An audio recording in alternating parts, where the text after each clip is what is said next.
You're quite sure you're going to have a child? Yes, Alexei. I'm quite sure. You can understand, perhaps, why I was a little afraid to tell you. Afraid? Why afraid? When will it be? Not for ages. 6 months. Oh, you call that ages? Well, it clears the air. There can be no more lies, no more deception. All that is at an end. Alexei! I realize it is what I have wanted all along. Now, thank God, it settles itself. I don't see how. I'm a married woman. My husband owns me. Is there any way out? There is a solution to everything. All we need is the resolve to find it. Anna, anything is better than the way you're living now. Do you think that I don't see what you go through every day? How you're distressed by the way you're living, how the thoughts of your son and your husband... Serioja, yes, but not my husband. I never think of him. He doesn't exist. I know you too well to believe that. You do think of him, and it torments you. No, you are wrong. We live in the same house, but it's as if we were strangers. Polite strangers. Meeting from time to time in a hotel. He doesn't even know that I'm... We won't speak of it. Whether he knows it or not, we can't. That is, you cannot go on like this. So what's to be done? Tell him everything and leave him. Tell him. Leave him. Do you know what he'll say? I do. He'll be quite cold and sarcastic, and he'll say, so you love another man, is that it? You have entered into guilty relations with him. This I have suspected for some time, and I warned you. I warned you of the consequences from the religious and the civil and the domestic points of view. Anna, this is... You have not listened to me, and now I cannot let you disgrace me and my son. Whatever he says is not important, but he must be told all the same, and then we will be guided by what he does. If it comes to it, do we run away together? I think it may come to that. And am I to live with you openly? As your mistress? Oh, Anna. The mistress of a young officer who refuses advancement. Who ruins a brilliant career because of me. Is that your solution? My life is my own, to do with it whatever I choose. But Anna, your life, I cannot forgive myself for making you unhappy. Unhappy?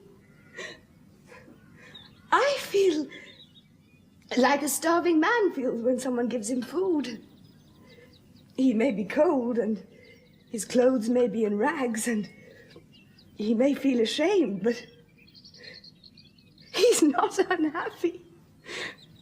Oh, no, Alexei.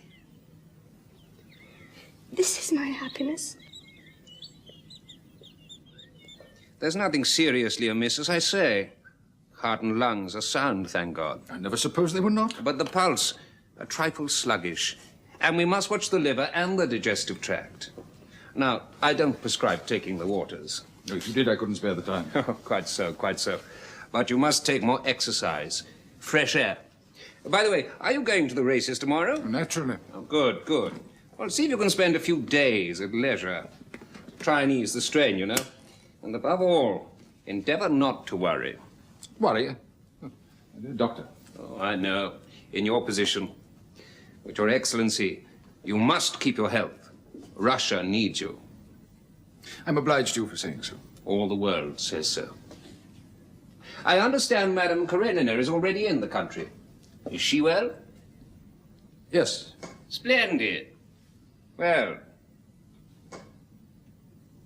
I must go. Thank you for coming. If my private secretary is out there, please ask him to come in. Certainly. Certainly.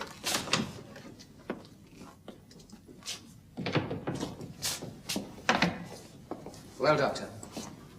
Pray inform my coach when I'm ready to leave. It's like this. I'll show you. Try and break a violin string that isn't taut. Impossible. But stretch it to the utmost, so the weight of a finger will snap it. But there's nothing organically wrong. Not a thing. He's a healthy man. But he works too hard and for too long hours. He's too conscientious by half. That's nothing new. No, but he seems stretched to near the limit. Some extra burden seems to weigh him down. Did he tell you that? He did not, and I didn't expect him to. My province is the body, not the mind. Then I'll tell you. It's that damned wife of his. It is a discretion. But it is. And you know it as well as I do. Listen, this year he's only been twice to the country since his wife went there. Short visits only. He doesn't stop the night. And always, making some excuse or other, he takes someone else with him. It's as if when he sees her now, he has to have a third person present. Is that normal? I wouldn't care to speculate on that. But, my dear fellow, I'm keeping you. His Excellency requires your presence. Why didn't you say so? I must go. But I sometimes think that if you fellows concentrated less on the physical and more on the mental ailments, you might do more good. You wish to see me, sir? Snowden, I want you to start getting me all the papers and information you can about the Native Tribes Organization Committee.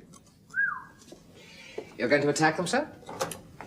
The department concerned has shown itself hostile to mine over the Zaraiski district irrigation business. I know, sir.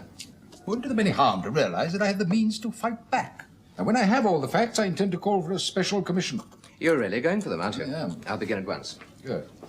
Oh, Snowden, pay particular attention to the evidence given to the committee. Numbers 17015, December 5, 1863, 18308, June 7, 1864. Unless I'm very much mistaken, the committee on those occasions acted directly in contravention of the intention of the law. Look up volume 930, Article 18. Oh, yes, and there's footnote to Article 36. If I begin now, I can have most of it by tomorrow evening. Shall I come to you after dinner about 7? Oh, excellent, yes. We can go through it together and I can brief you. Oh, no. I'd forgotten. I have to go to Tsarskoye tomorrow. The races, you know. Well, it's a court occasion. Of course, sir. I'd forgotten them, too. But if you're coming back here afterwards, No, I think not. Now, let me see. I have appointments all morning. Look, why don't you take the day off, too, and come with me? Oh, I'd like to, sir. Well, then, if you'd like to, you shall. And we shall return refreshed on Monday to smite the enemy. Very well, thank you, sir. And when we do, we'll smite them hip and thigh. Have you anything else for me? So only these. Everything is signed that should be. Snowden, your drafting was first rate. I'm very pleased with your work. Thank you again, sir.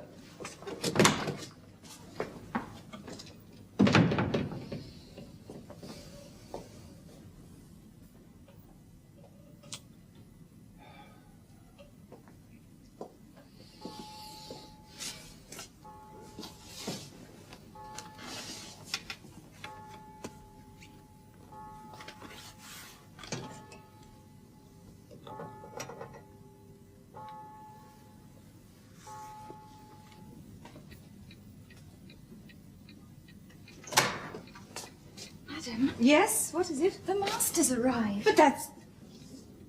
Thank you, Anushka. Well, how very nice to see you. I had no hope you'd find the time to come. You're staying the night, of course. No. Snowden and I have great things in hand. No, we must get back. Oh, what a shame. I did think you might be able to spend some time here, but at least you're coming to the races. I, for one, wouldn't miss the races. Oh, who would? After all, if the Tsar himself is... If I'd only known, we could have gone together, but I promised Betsy and she's calling for me. Oh, I wouldn't dream of separating the inseparables. Snowden and I will go together. The doctor did...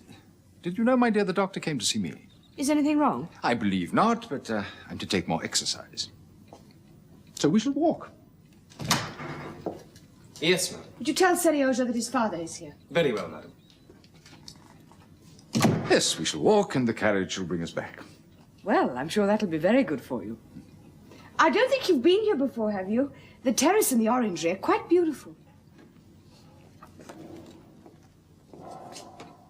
So, you've not been well? I didn't say so. But the doctor, One of our friends must have sent him, I fancy. Lydia Ivanovna. I have no idea. But it seems my health is precious. As indeed it is, you should rest more. Take care of yourself. Thank you. I shall try. Ah, a young man. Oh, how you're growing. I mean it. You're getting to be quite a man.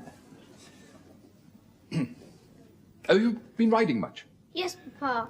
Every day. Oh, good, good. It's splendid exercise. And working well, too, I hope. Yes, Papa. Yes, Herr Castle sees to that. So I should hope. Men were put on this world to work, after all. I'm expecting Princess Betsy, darling. Would you run and see if she's arrived?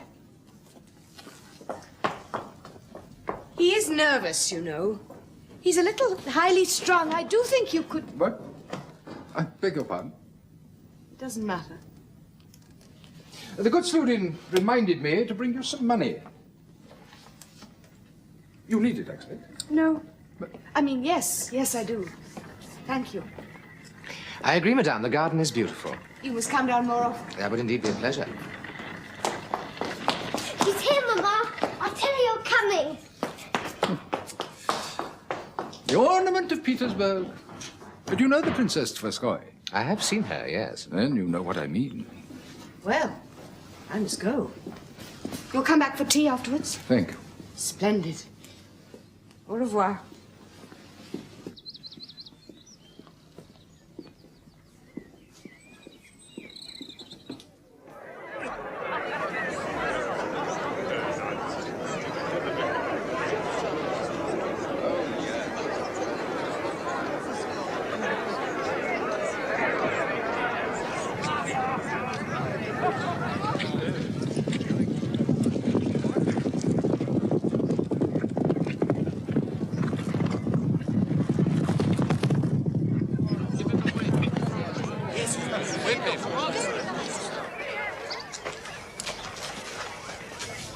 There, girl, there. Now, don't fuss. Cord! Cord!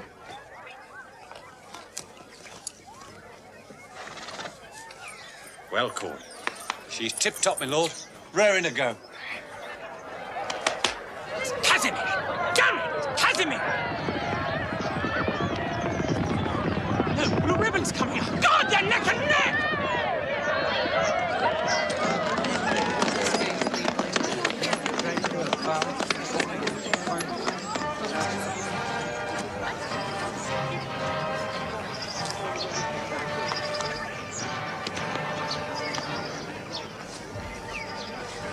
Keep on moving, Cord. We've got a few minutes yet. So, you're lost. I told you should have listened to Cord. I did. I won. Really? Now, what about Frou Frou? Well, she's ready. So am I.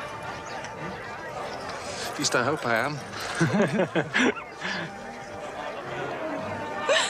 Oh, I do declare, what a crush. Horses are all very well in their place, but this obsession with them, ludicrous. Don't you agree, Anna? Yes, but it's only the men who are obsessed. True, and we're obsessed with men being obsessed. Oh, idiotic. Oh, look, isn't that your husband? Yes, he told me he'd be here. Did he? Intriguing. Ah, Karenina. General! You see, Betsy? You see what I mean? Men in his position always behave like that. Of course you can't stand it. But, my dear, that is only because you can't stand him. It's hateful. Alexei Alexandrovich, here we are. Ah, yes, forgive me. There's so much splendor here, one's eyes are dazzled. Princess, your servant. Well, now, tell me, Karenin, what do you think about this so-called sport of horse racing? Oh, as a sport, General, I hold there's nothing to recommend it. Ah, you agree with me then? I would go this far. That for civilians to race horses, for it to be organized, as it is in England, as a sort of professional circus. Now, that I disapprove. Lord help us, he's off. The racing of cavalrymen, now, that is a different matter. Different, eh? How? Well, because of the element of danger, which demands courage. Do you see him? Yes, General. If England can boast the most brilliant cavalry charges in history, it's surely because, historically, she has developed this daring in her horses and riders. Well, it's an interesting argument. Such a sport, like shooting, then has a practical value. We tend to see only the superficial aspect. Superficial? They say one of the officers has broken 2 ribs. True, Princess, that is not superficial, but internal. It is, however, hardly to the point. The next race will begin soon, Alexei. Don't you think you'd better sit down? You may be in the way. Come, Karenina, let's find a seat.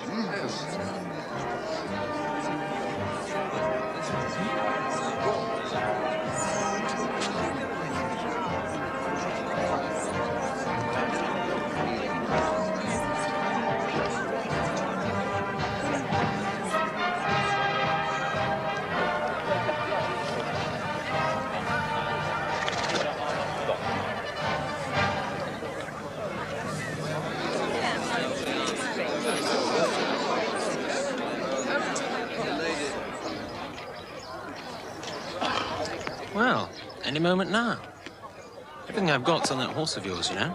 Well, lay it off. We may lose. What? Impossible. Anyway, I'd rather lose on you than win on anyone else. So better damn well not lose, eh? Well, Vronsky! How are you, Musha? Hello. You're looking very brisk. You backed any winners? Alas, no. I've only just arrived. The Moscow train was 2 hours late. Is everybody here? Have you seen my sister? What? No, I haven't. Will you excuse me? I have to... Oh, yes, of course. Good luck. When shall we meet? Come to the mess tomorrow. We'll have dinner. Nerves.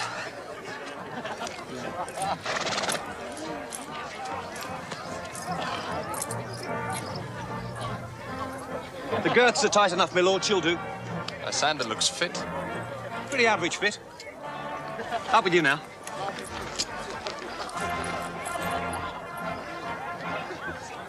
Now, don't rush her at the fences, and don't pull her in too hard neither. Cord, you're as nervous as I am.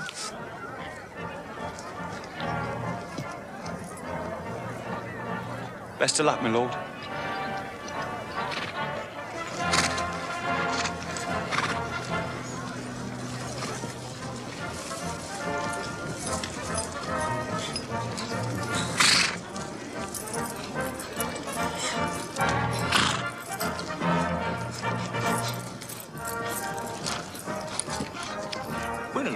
Naturally, one is glad to see the Tsar encouraging his officers, but there are 2 sides to the question.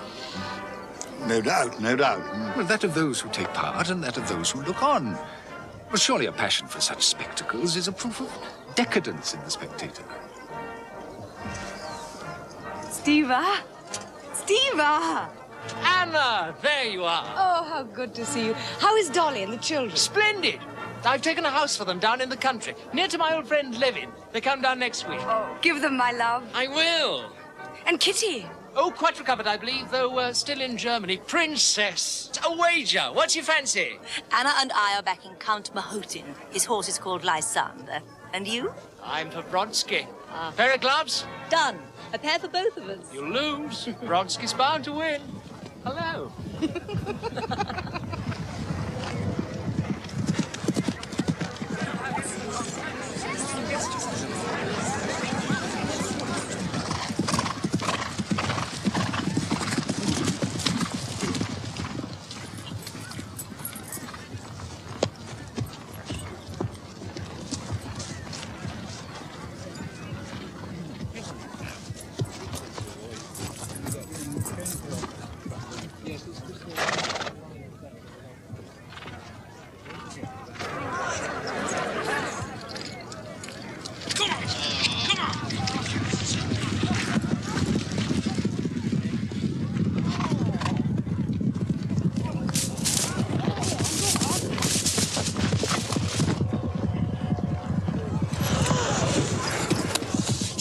beauty, you beauty.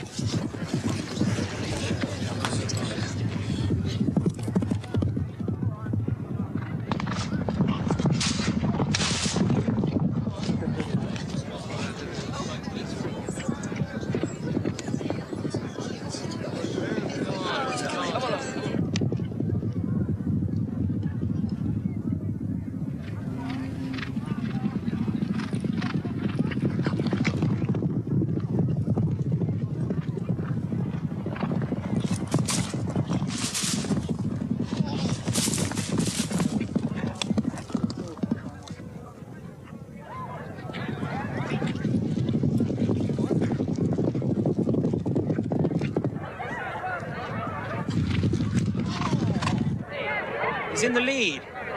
Come on up.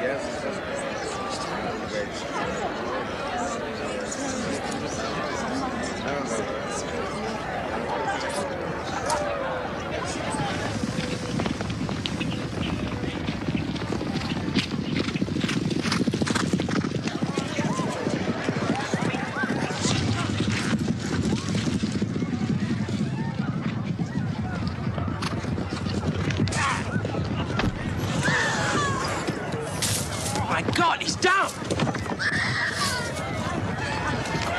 It's all right. Be quiet. Go! I must go down there. Let me go.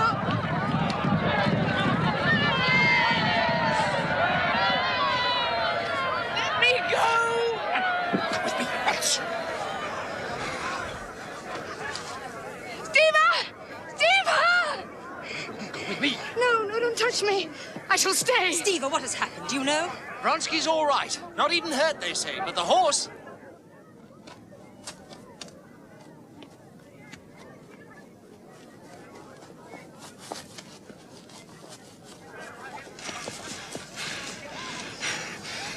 It isn't any use. She's broken her back.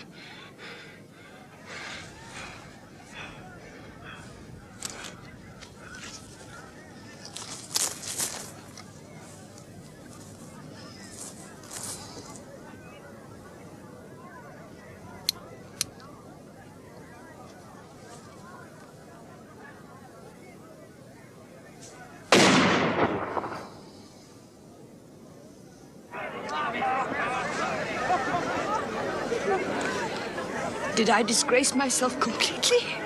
I shouldn't think so. The hysterics seem to be pretty universal. What next, I wonder? Lions and gladiators and the Tsar turning down his thumb. Yes, I feel sure you're right. Well, good day to you, Karenin. Now, will you go? Leave Anna to me. I'm taking her home. Be quiet. Anna, come with me. At once.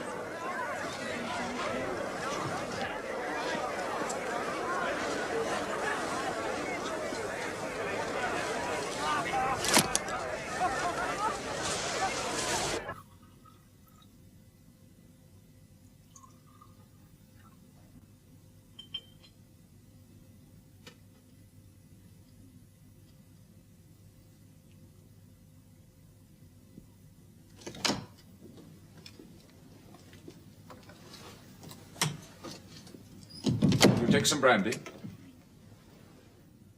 When the nerves are disturbed, as yours seem to be, a glass can do no harm. I expected you to be gone. If I'd known, I should have stayed with Betsy. I shall not be here for long. Only long enough to make a scene. But I'm obliged to tell you. I'm not obliged. You want to tell me. I have a right to speak on matters that concern me. Oh, yes, you have the right. But what good is it? Some things have to be said. Very well, say them and go.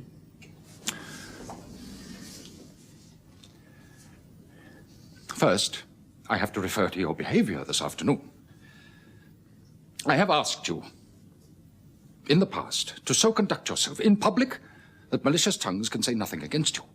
Malicious tongues will say anything, even about you. A politician must expect that, though a lady should not. But after today's unseemly exhibition, you can expect nothing but slander and foul gossip. Your conduct was not simply unbecoming, it was disgraceful. Oh? In what respect? Don't you know? To show such despair when one of the riders fell? You lost so much self-respect that you don't even know. You lost all sense of decency.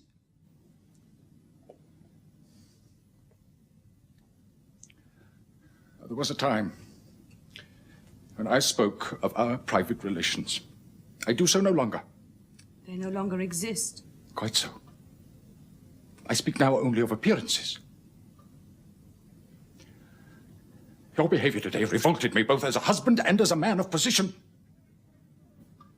I can tolerate it no longer. I will not be disgraced by you. Is that understood?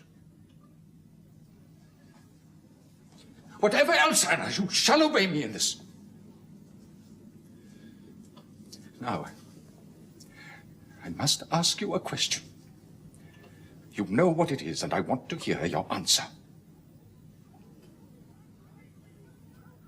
Answer me! Don't ask me anything. I must know the truth. The truth? How can that help you? Because I have every hope that somehow I may be mistaken. No, Alexei, you are not mistaken, but you won't admit it. Because your pride won't allow you to admit it. That is all you have. Pride and ambition. You have no love, no compassion, no honor. Or you would have asked questions long ago. It's only now, when you're afraid of a scandal. You have a mean soul, Alexei. And I despise you. I can't endure you any longer. But you demand an answer, and so you shall have one. Today I was in despair, and you know the reason. I feared, most terribly, that my lover was dead. Yes, my lover, and my true husband, as I am his mistress and his true wife. I love him in a way that you couldn't begin to understand. He is my whole being. I love him so deeply that if he died, I should die too, because I shouldn't want to live.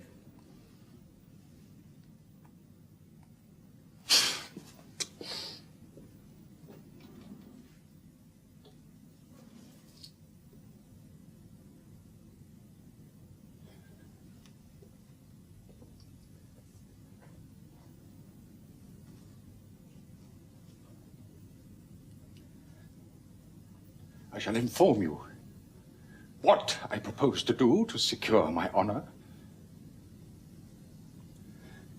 Meanwhile, I insist you do nothing, outwardly at least, to shame me further. I pray to Christ I never see him again. How light it still is. How beautifully light.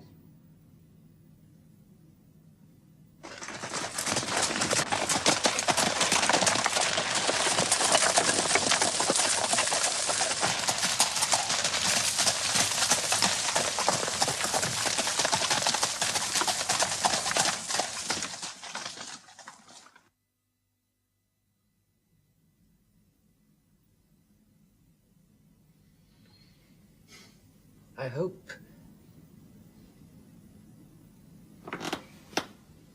Do you believe me when I say you may rely on my discretion?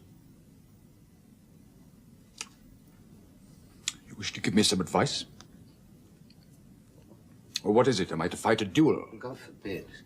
Others have. Daryalov, Poltarsky. Don't think of it, sir. Our society is still so uncivilized that many people would approve. What is the object of a duel? to give satisfaction to the injured party. Well, suppose I were to call him out, and suppose I were, by some chance, to kill him. What sense is there in murdering a man in order to define one's relation to an erring wife? You'd still have to decide what to do with her. At all events, it's much more likely that he would kill me. Me, the innocent person. I can't imagine much satisfaction for me in that. Besides, a challenge on my part would be hardly honest. My friends would immediately... Your friends, sir, would never allow it. Well... Russia needs your life and work too badly. So, knowing that the duel would be prevented, I should be accused of trying to gain a sort of false glory. Well, thank God, sir, you see things so clearly. Well, then what is your suggestion? I think you should consult a good lawyer. With what object? A divorce? I thought perhaps, yes. For once you disappoint me, Sludin. You fail to think deeply enough. Divorce? Under our present system, that would mean an open trial. The coarse proofs of my wife's guilt. Filthy publicity. A scandal that would damage my reputation at least as much as hers. Oh, hardly. Oh, yes, you don't know the world. And moreover, a divorce would set her free to join her lover, openly. Oh, this may indeed be her desire. But tell me this, Sludin. Can you think of any reason why she should be allowed to profit by her crime? No, sir. Then rest assured, I shall take the steps necessary to safeguard my reputation.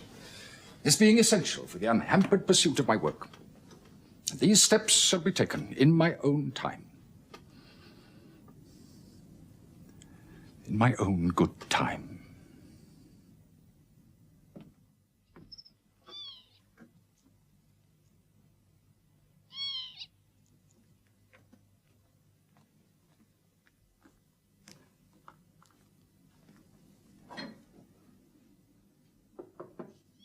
Come in.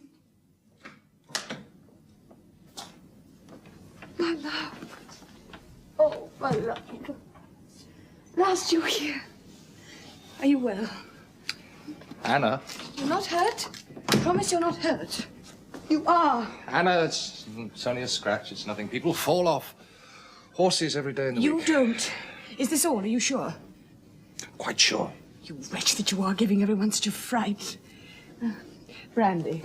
Anna. Is the window too much? Shall I close it? Anna. I have been trying to make up my mind whether to tell you or not, and I have decided that I should. He was here when I got back. Anna. I want to talk to you. Yes, Alexei, of course.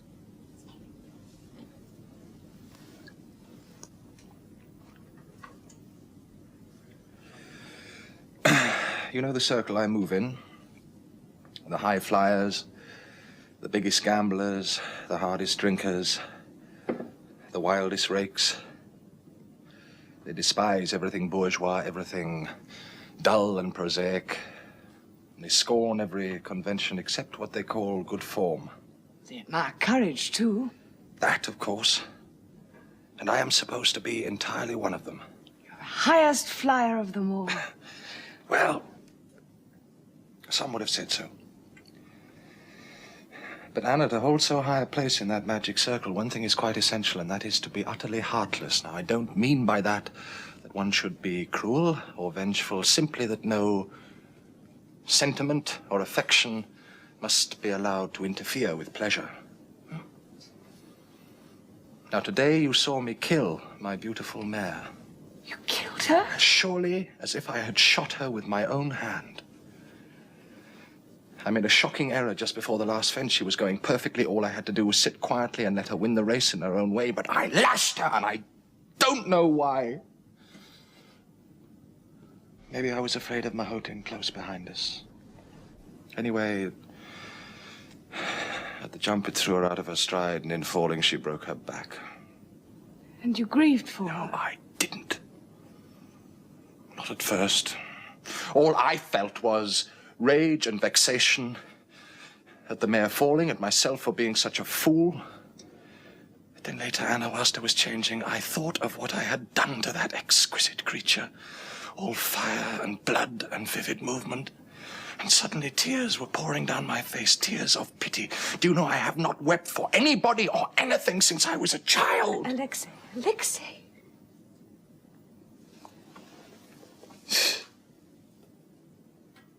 Well, I mopped myself up, thankful that there was nobody there to see. Poor Alexei. Must have been a shock. Yes, it was. Because naturally I wondered what had happened to me. Did you find out? I did. And it cheered me wonderfully as soon as I realized that nobody is to blame but you. I? Of course. When I met you, I saw you as I first thought of Frou-Frou, as another beautiful creature to be mastered and tamed and used for my pleasure. Oh, I knew better. I knew even from the beginning that you felt more than that. I don't think so. Anna, what you have done to me is quite strange and slightly alarming. For the first time in my life, I love someone better than I love myself.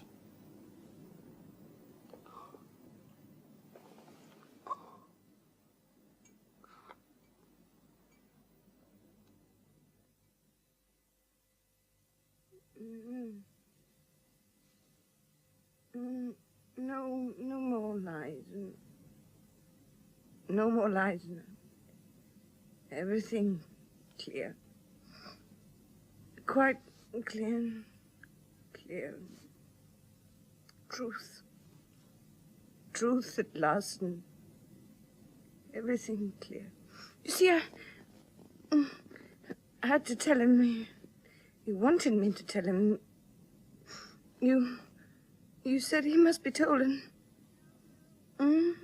now he knows. Yeah, yes. Yes, Alexei. Together now. Always together. My lover. True husband.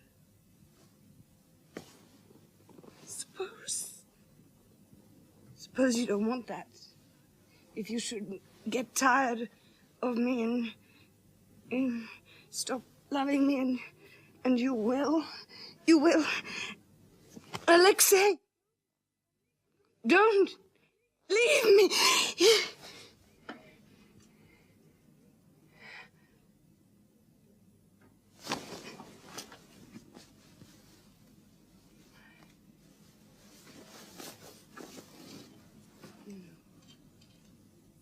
It's a dream. That's all. Bad dream.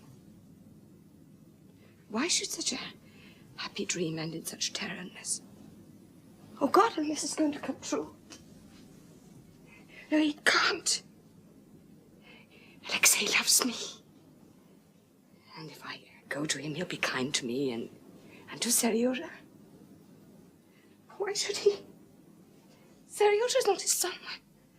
Why should Alexei care about Seryozha? And if he doesn't? God.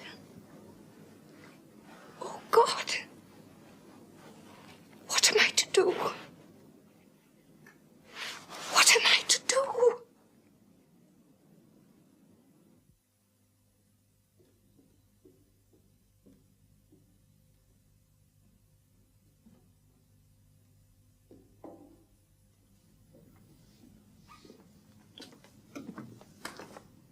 Go to bed, Petrov. I shan't need you anymore. Yes, sir.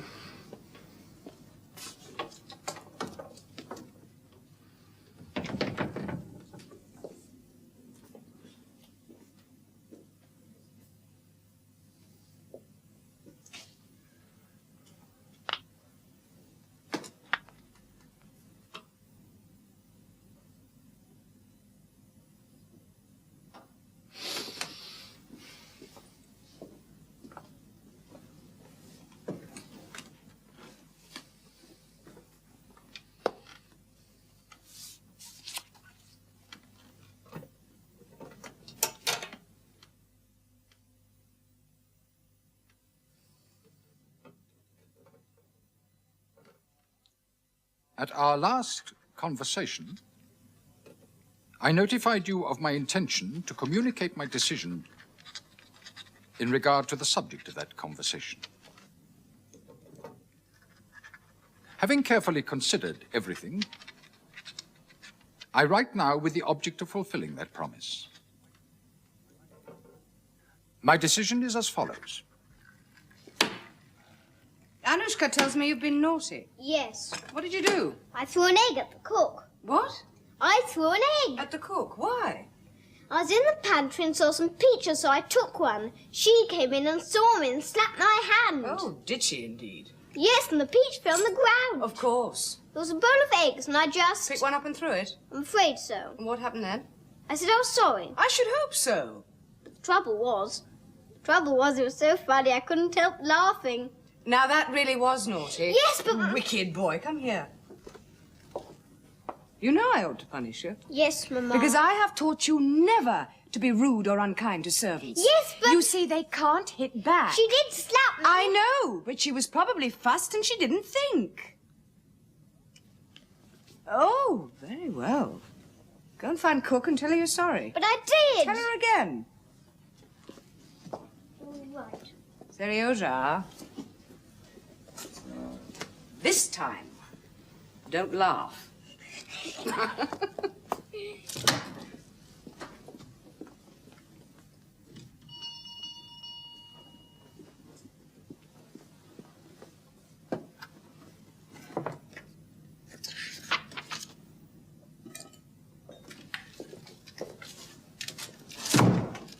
Madam? I have decided to leave here today. I'm going to Moscow. Moscow, madam. I shall take Seryoja and Anushka, of course, but no one else.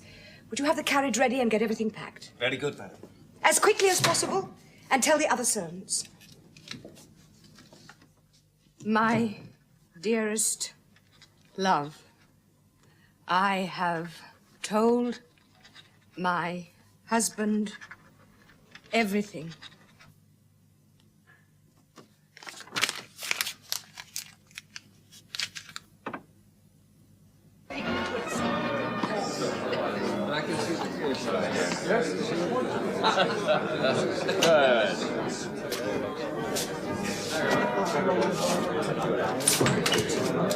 Judging by the general atmosphere, we must have solid drinking. I think you'll catch up.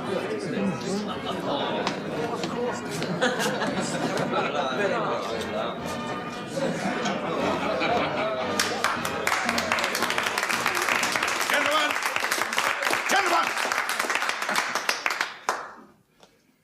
I want to propose a toast to our old comrade, gallant General, Prince Sobohovskoy. Prince Sobohovskoy! Thank you, Colonel. And to you, gentlemen. The same.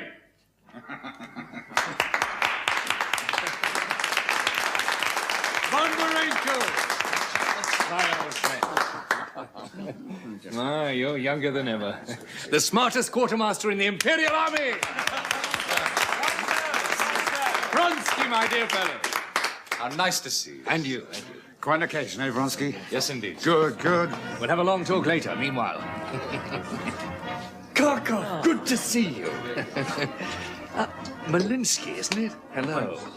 Arkensky promoted, I see. Prince? Please divide this among the band and the mess waiters. Thank you. See the conquering hero. Yes, but he is a hero and he has conquered.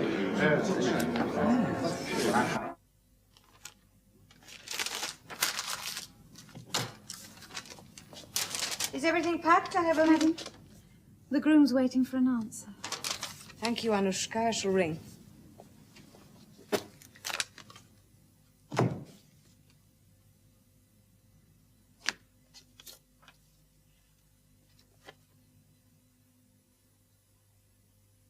My decision is as follows. Whatever your conduct may have been, I do not consider myself justified in severing the ties with which a higher power has bound us. The family cannot be broken up at the caprice, discretion, or even the sin of one of the partners. Always in the right. He's a Christian. I am fully persuaded that you now repent of your criminal behavior. If so, I am prepared to forget the past, and our life will continue as before. Forget? If you do not, however, you may conjecture what awaits you and your son. My son? I request you to return to Petersburg as soon as possible. At any event, not later than Tuesday. And I enclose money to meet your expenses. Alexei Karenin. Hypocrite. He knows I could never give up my son.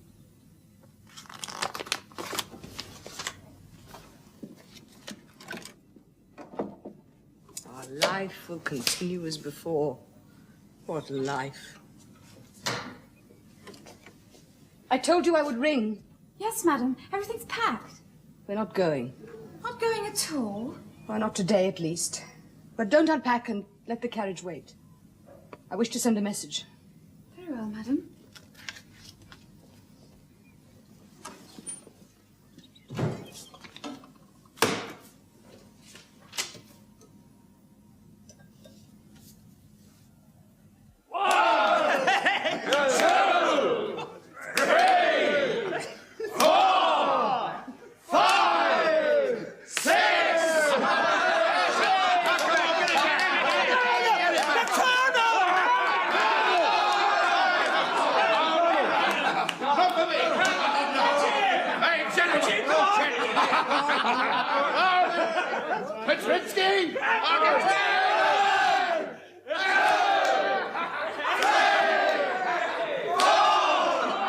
So, not content with military success, you aim at politics. In due time. And so should you. Not me. I lack the one essential, the desire for power. I had it once, but now it's gone. Excuse me, that's not true. 'Tis now. I'm looking to the future. That's why I came here to see you. You acted rightly when you refused Warsaw, but I don't think you should keep it up. So, I've a plan for you. Oh, what? Give me carte blanche, retire from the regiment, and I'll advance you. Advance you imperceptibly. You're very kind. But you see, I want nothing. Only that things should remain as they are. As they are? Vronsky! What is it? The colonel's asking for you. Vronsky! No, he's not. He's bellowing. All right, tell him we're just coming. Right. Go on, go on. I'll be frank. Women are the chief stumbling block in a man's career. That is, unless you marry one, as I've done. Oh, sure. No, listen. How shall I put it? You can only carry a burden and use your hands if the burden is tight on your back. That's marriage. But if you drag the burden about with your hands, you can do nothing. Look at Mazenkov. Look at Krupov. Careers ruined for the sake of women. But what women? I dare say. But if the woman is firmly placed in society, that's much worse. No, believe me, that's not merely carrying the burden, but having to wrench it away from someone else. You need 4 hands for that. You're a cynic. Not a bit. Practical. Oh. Excuse me. Thank you.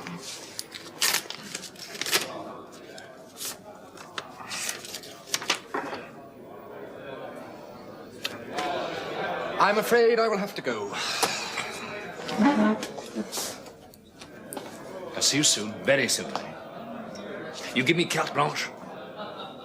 We'll talk it over another time. All right.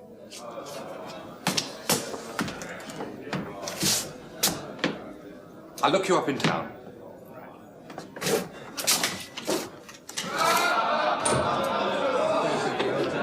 Oh. Has he left us? For the moment. Just for the moment. Well.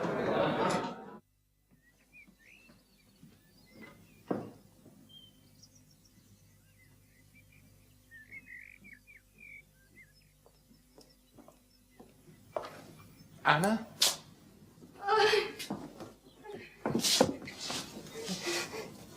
You're not angry that I sent for you? I had to see you. Has something happened? Yes. 3 nights ago I meant to tell you, but somehow I was afraid. What of me? You were so kind and so loving, and our time together was so short. Alexei, that day after the races, I told him. I said I could no longer be his wife, Alexei. I told him everything. Yes. Yes, that's better. is right. I thought so. It makes it inevitable. Now he must call me out. A duel? No. No, you don't understand. That's impossible. But he must. His honor demands that he does. He has no honor. And in any case, read this. Well, it's done. Now I have the right to devote my life to your happiness, and it is the one thing that I have longed and prayed for. Do you suppose I doubt that? If I doubted that, read the letter.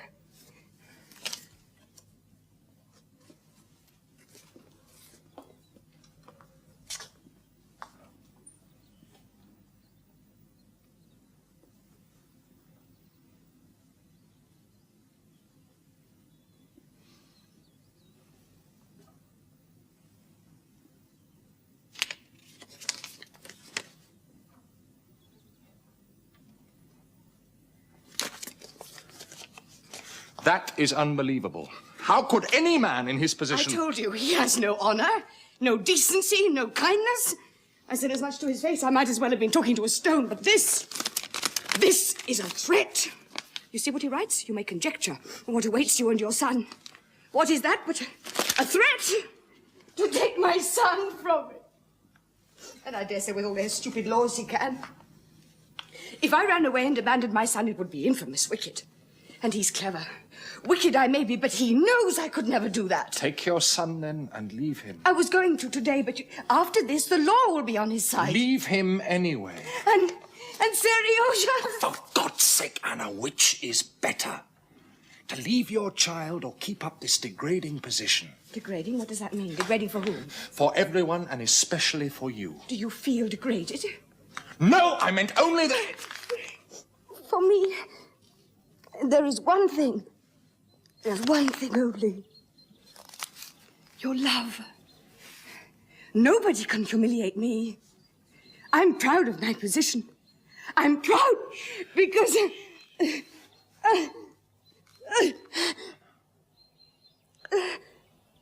So I shall go back to Petersburg. Oh, I hoped. But nothing has changed. Nothing will change. But it will. My dearest, will you please try and think clearly? In 6 months, our child will be born.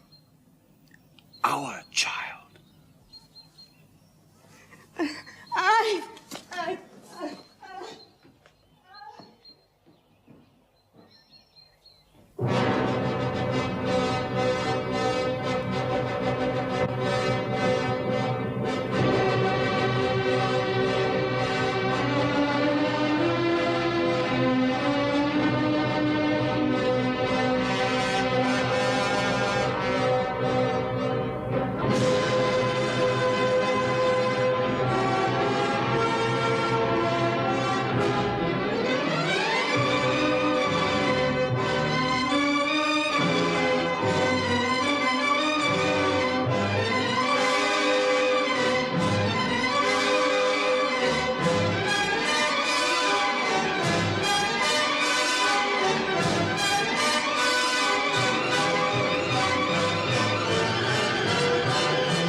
Well, Fomich, found a swarm, eh?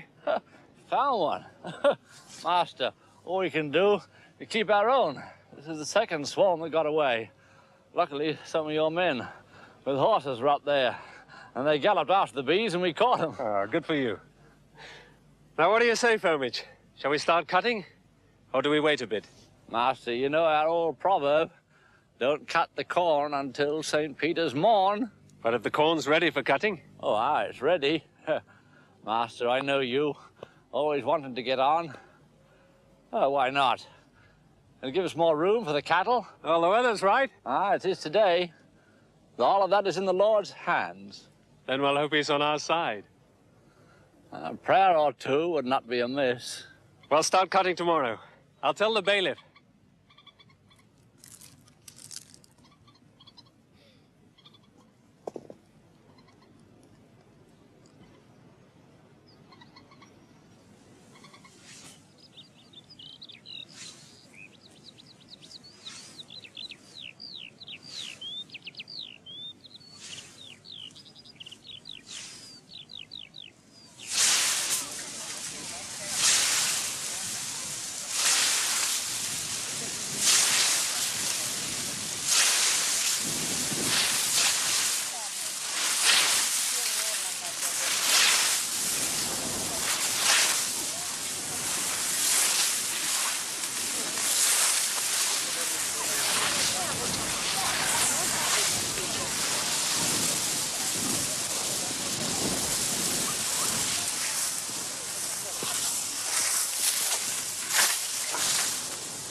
You swing too wide, Master.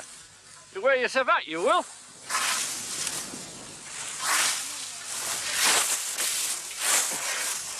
It needs practice. Aye, it does. About 40 years. Like I've had.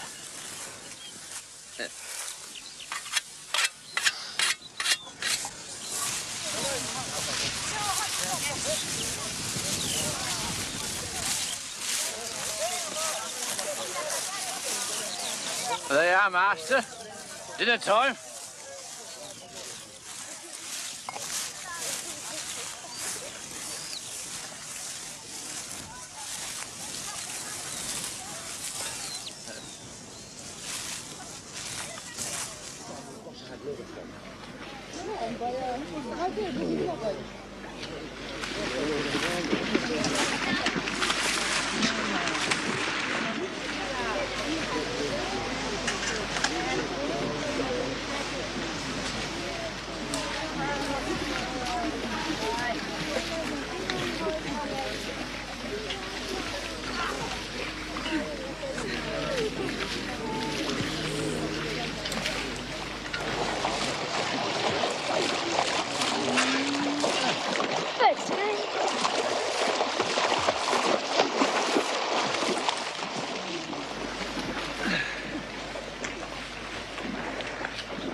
Master, take some of my dinner.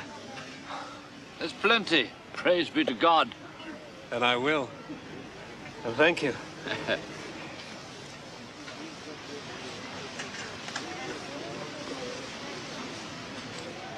Good, eh? Best dinner I've ever had. Not what you're used to. Hunger is the best sauce. There's nothing like it.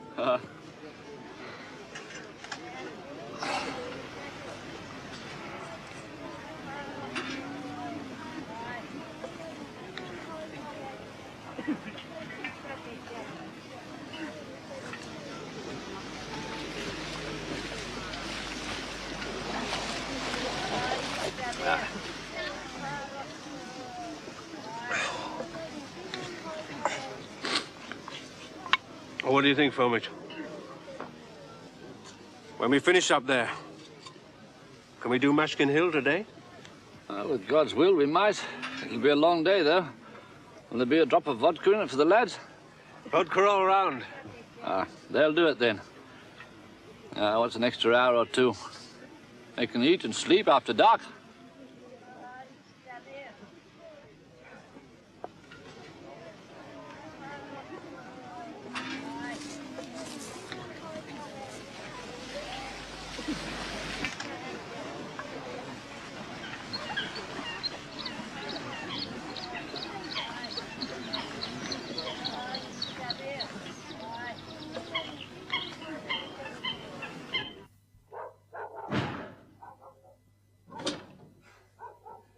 We've done it. The whole field in Mashkin Hill as well. A glorious day. What have you been up to? Well, this morning I fished your river for an hour. Catch anything? Not a bite, but who cares? You look very heated, Kostya. Why do you rush about so much? Because it's the busiest time of the year, that's why. Not for you, surely. Can't you take even one day off? Oh, I can't, and I'll tell you why. Because if I did, every peasant on the estate would do likewise. Come now, aren't you being a little unfair to the peasants?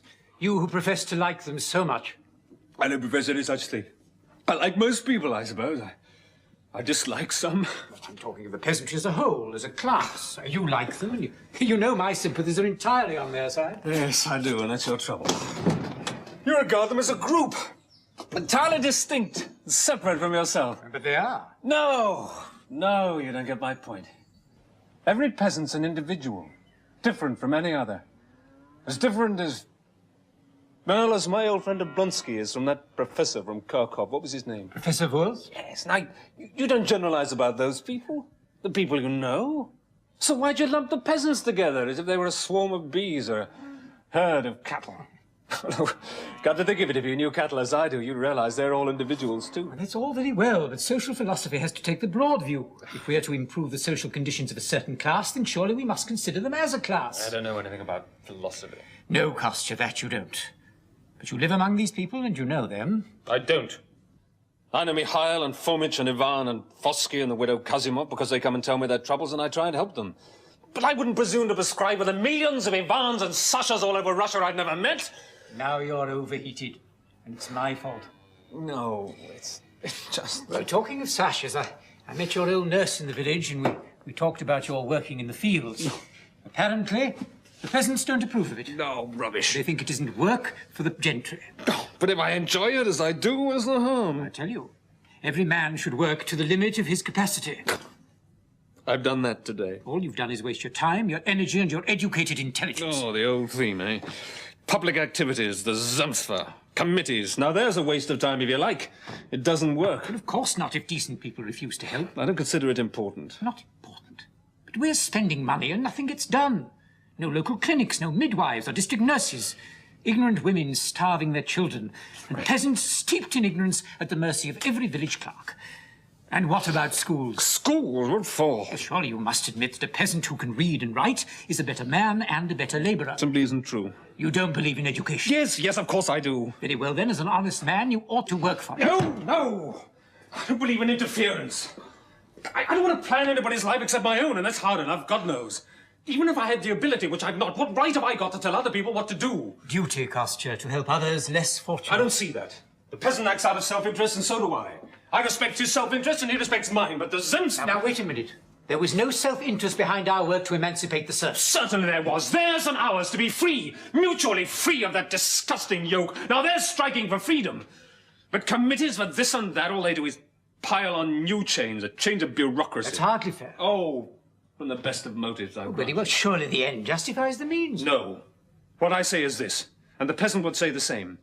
Those rights which affect me, my personal interests, those I will defend to the best of my ability. When we were students and the police came and searched us and read our letters, then I would have defended to the death my right to education and to liberty. I can understand compulsory military service when it affects me or my family or my children. I'll debate anything which affects me. But to be a town councillor and sit on a jury and try a half-witted peasant who stole a flitch of bacon... I suppose you were arrested tomorrow. Would you prefer to be tried at the old criminal tribunal? I'm not going to be arrested tomorrow. I'm not going to cut anybody's throats. I'm not going to be tried. It's the whole point. Innocent men are sometimes arrested and tried. Now, if you were on the jury, you might have the wit to recognize innocence. Oh, you... Logic. In all things. Ah, this problem. I've been working at it for an hour and suddenly the answer emerges. Now, not pawn to queen 6. Now, emotionally, that's what I wanted it to be, but I was wrong. Now, queen to king's bishop 8. Queen takes queen. Black mated in 3. Logic. All right. But chess isn't life, Sergei. And without emotion, life can't exist. I'm filthy all over. I'll go and wash and we'll have some supper. But you know, today, out there in the fields, with all the people and the children, I wanted to change my whole way of life. Simplicity and sanity. That's what they've got. That's what I need. How? Leave this place? Join a peasant community and marry a strong young peasant girl and raise a family? I hope you're not serious. Who knows, maybe. That's from Steve. We know, Oblonsky. Oh, yes. He says, I've had a letter from Dolly at Yergoshovo, and everything seems to be wrong there. I can't get away myself, so do please ride over and give her your advice. She'll be so pleased to see you. Kitty and her parents are still abroad, so she's quite alone. Poor thing. Yes, that sounds typical of Oblonsky, leaving the trouble to his friends. I don't mind in the slightest. Dolly's a nice person. But let's ride over together. It's only 20 miles and a capital road. Have you forgotten I'm going home tomorrow? Would you have to? I'm afraid so. I'm sorry. It's been good having you here. Still, it can't be helped. I'll ride over myself when I've cut the wheat. Help yourself to a drink.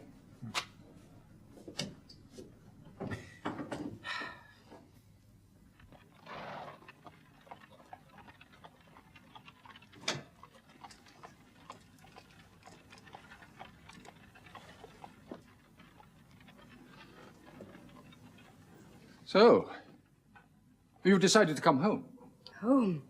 Did you say I decided to come home? I meant to say only... You decided it for me. You ordered me to come. Anna. As you have the right to do, of course. Here I am. Yes. How is Seryoja? He's quite well. I shall not be dining at home today. I have to go out directly. A meeting of the commission. What is that? Something new? Yes, they've set it up at my instigation. To visit the Zaraisky province and report on the question of the native tribes. Now, the affair has really been quite a scandal. Vast sums poured away, nothing to show for it. Well, you should understand, naturally. Alexei, excuse me. We cannot simply converse like this as if nothing had happened. I have no desire... I must tell you. That evening at the villa, I said terrible things to you. The next day, I could hardly believe I had said such things. Although at the time, I meant all I said. I never doubted that. But later I realized that I had only spoken what was in my heart. Not out of any wish to hurt you, but only so that once and for all you should recognize the truth. Yes. That is what I supposed. But I repeat what I told you in my letter. And I repeat. I'm not obliged to recognize anything. I ignore everything you've said and done. But you can't! Why not? Other men have to. Though very few wives are good enough to communicate such agreeable news to their husbands. I must tell you. Look, tell me nothing. I shall ignore it so long as the world knows nothing, so long as my home is not disgraced. On that basis, our relationship shall continue as it has always been. That's impossible. I cannot be your wife while I... That thought, I suppose, reflects on the kind of life you've chosen. It's very far from what I had in mind, I do assure you. Although, considering what you've become, I don't see why you should deny to your husband what you freely offer to others. Oh, that's horrible. You don't for one moment... All I shall say is this. I do not want that man to come here. I want you to conduct yourself in such a way that neither society nor the servants can say anything against you. You are not to see Vronsky. It seems little enough to ask. In return, you shall enjoy the privileges of a respectable wife without fulfilling a wife's duties. That is all, now I must go. No, that is not all. I have to tell you something that the world will know soon enough. I shall not listen. You must listen. I am carrying a child. That man's child. And I am proud that it is his and not yours.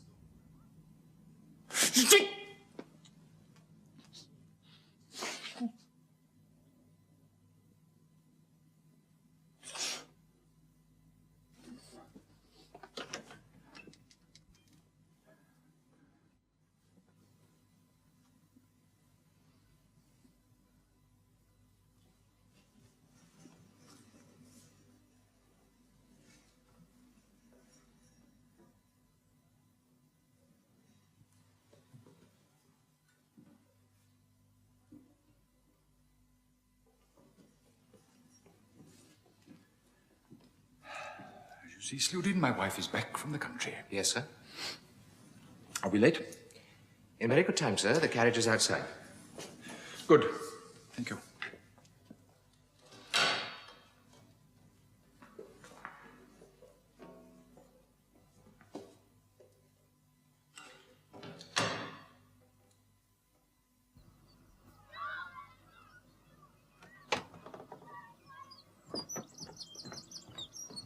Thank you, Elena. Constantine, help yourself to brandy. Thanks. Just a drop. What a pleasant place this is. Yes, isn't it? When it rains, the roof leaks, none of the cupboard doors shut properly. And as for the kitchen, still, I like it because the children do.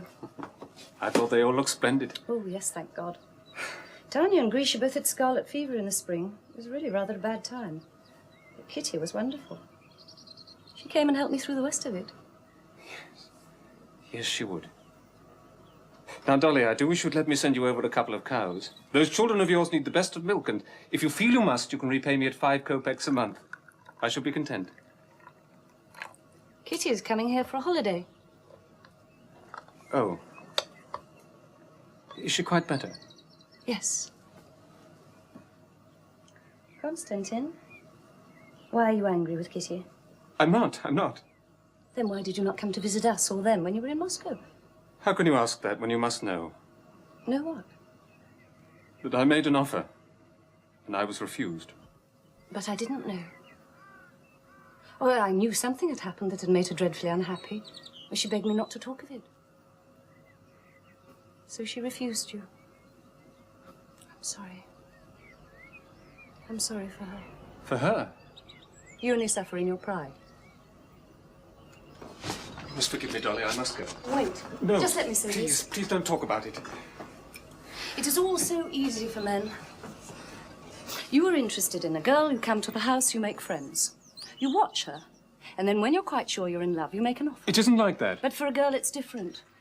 She has to wait. She is expected to make her choice, yet she cannot choose. She can only answer yes or no. Kitty's choice has been made, and that is final. Because of your pride. Constantine, think. When you spoke to Kitty, she couldn't answer. She was seeing Vronsky every day and knew she hadn't seen for months. Oh, if only she'd been a little older. If only... If only you knew how much you're hurting me. It's just as if a child of yours was dead and people kept saying to you, he would have been like this or like that. If only he'd lived to know how happy you would have been. But all the time he's dead, and nothing can bring him back. That's nonsense. Perhaps. But I can't help it. So you won't come and see Kitty? No. Goodbye, Dolly.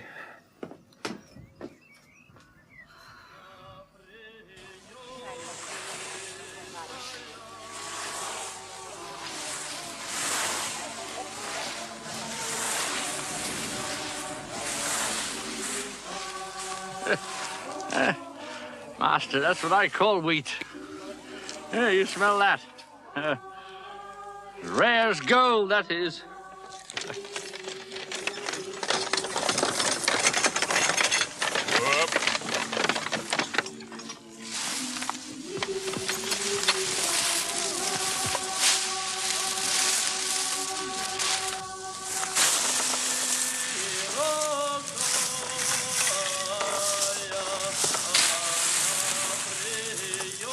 They make a good pair. That's my youngest, Vanka. 21-year-old. That's his wife. A fine boy. Not bad. And married already? 2 years ago last St. Philip's Day. So young. Have they got any children? Not yet. He's always been as bashful as a baby.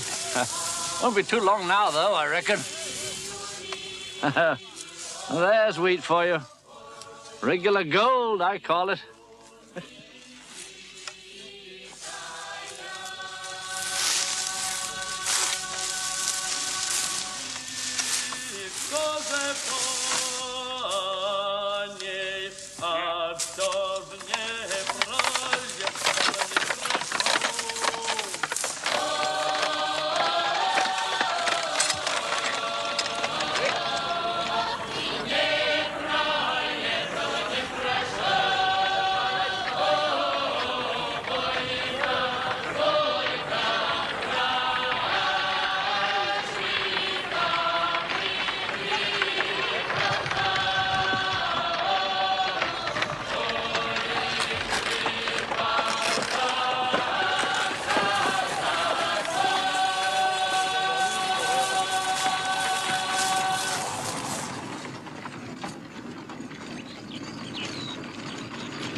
Ilona? Thank you.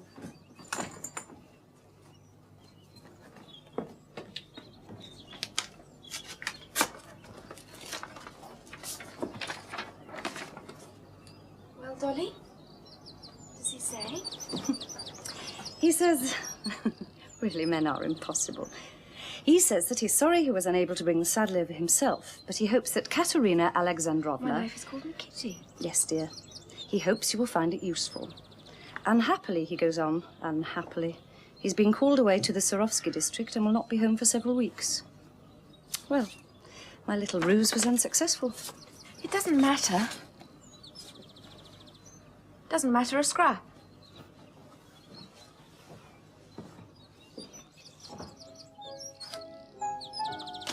Yes, indeed. When Betsy told me Count Stremov was to be here, I was surprised. Why, Princess? Oh, hardly your media. Everybody must have some pleasure, even politicians.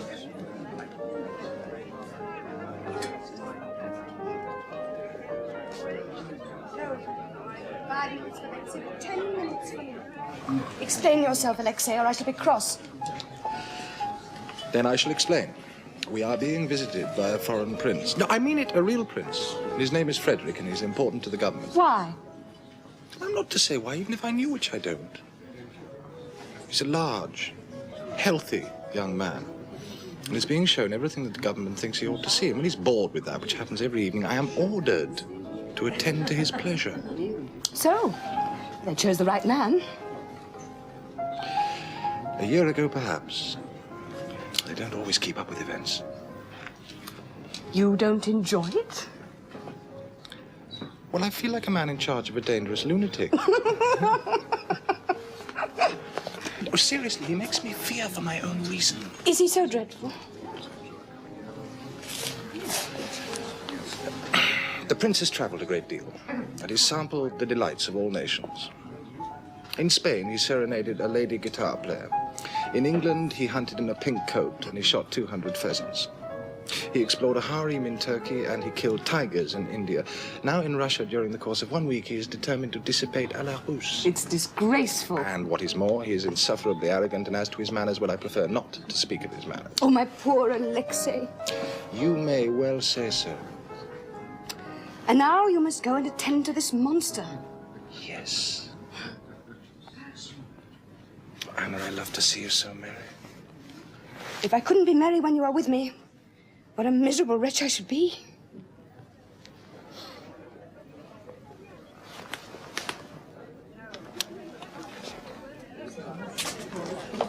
Varia, you did come after all. I insisted that she should. Is my brother with you? You know better than that, Alexei. No, my dear husband left for the Nevsky Club directly after dinner. As usual. Yes, but this evening is different. In what way? He's been told of an infallible system. In that case, he will infallibly lose more than usual. Look, I have to go. Will you stay and sit with Anna for a while? That's what I came here for. You are the kindest soul and the best of sisters. Au revoir. Well, well, fella. Well, you two signed the peace treaty. An armistice, Count. Only an armistice. True, and I doubt we'll ever have peace. The terms are too high. You really are the most disgusting young man. Prince Frederick, let me come with you. What about, Charming, quite charming, I agree, but a trifle rarefied. Sometimes I long for a dirty, dishonest, down-to-earth mercenary gypsy. And tonight, Vronsky, is one of those times. Are you sure? Yes. You and Prince Frederick are blood brothers. Didn't Alexei ever tell you? Not a word. Why should he? But that doesn't surprise me. If he had not been so generous to my husband and me, I don't know where we should have been. What happened exactly? I'll tell you. When the old Count died, he left his property equally between the two brothers. An income of about 100,000 rubles each. The Countess, of course, has her own settlement. Well, when we were married, my husband had huge debts, and I had nothing at all, except a pedigree. So Alexei insisted that he should only use 25,000 rubles of his income and allow us the rest. He said that would be enough until he married, if he ever did. His mother gave him 20,000 a year, and he managed very well. But now? Now, suddenly, at a blow, his mother cuts him off completely. Was that because of me? Partly. But I think that's too simple. She's really very devious. I think she wanted us to feel ashamed. Did you? I did. My husband? Well, as the eldest, he believes that all things are due to him. Do you love him? Yes. Yes, in fact, I do. Well, as you may know, Alexei is extremely methodical about money matters. He sat down and worked out what he could afford in future. He sold all his horses. His horse? Oh, but his horse. Then he went to a moneylender and paid his debts, his honourable debts. The tailors and the bootmakers have to wait, of course. In time, and they know this, even the tailors and the bootmakers will be paid. They know it because his word has always been his bond. But how did you hear all this? Oh, through his colonel, Betsy, Paula Shilton. Such things are always known. People talk. What did you do? I spoke to my dear husband like a Dutch uncle. Eventually, he too was ashamed. And things have been arranged. And what does your mother-in-law think of that? She is quite silent upon the matter. So no one will ever know whether she is elated or outraged. Amusing, yes? You know, I've always been slightly jealous of you. Good heavens, why? Because Alexei swears that you're the nicest woman in the world. Now I know he's right.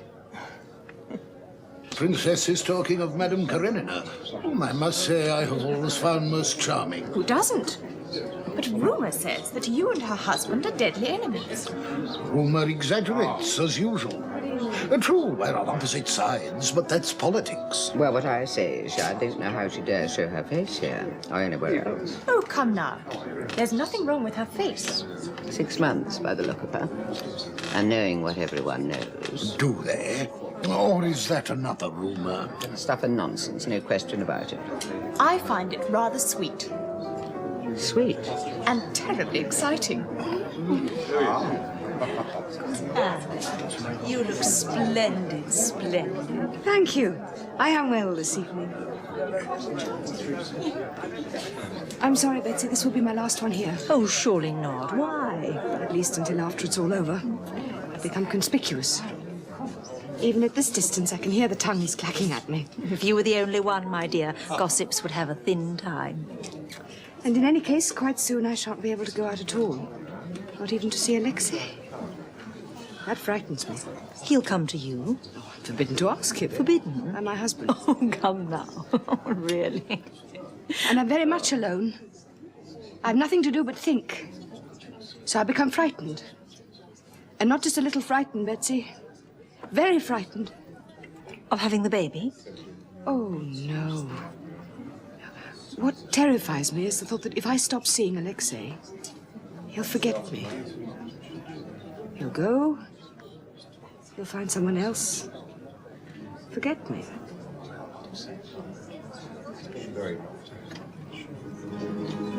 Ajda zaznabiła, też maju galobuszku. Ajda zaznabiła, też maju kudriawuju.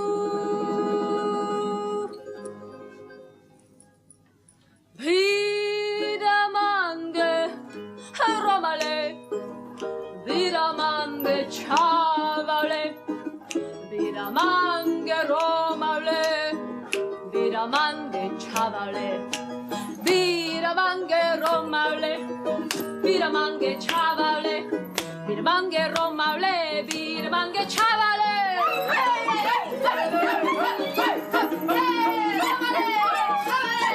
Vidamange romale, vidamange chavale, vidamange romale, vidamange chavale.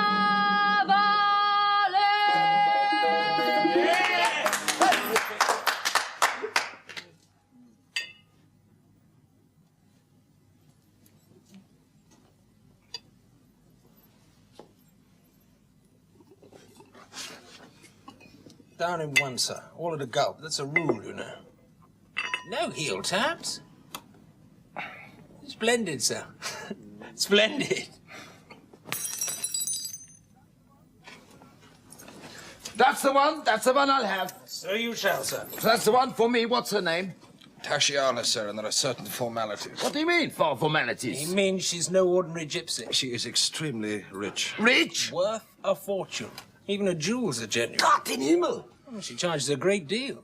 Never been able to afford her myself. But I have money. You see, sir, that is not enough. No? He means she makes her own choice. What? But she gave you the champagne, so she likes you. And if she comes back to dance for you, wow, she chooses you. Music! Music!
Thank you. You are late. You are 2 whole hours late.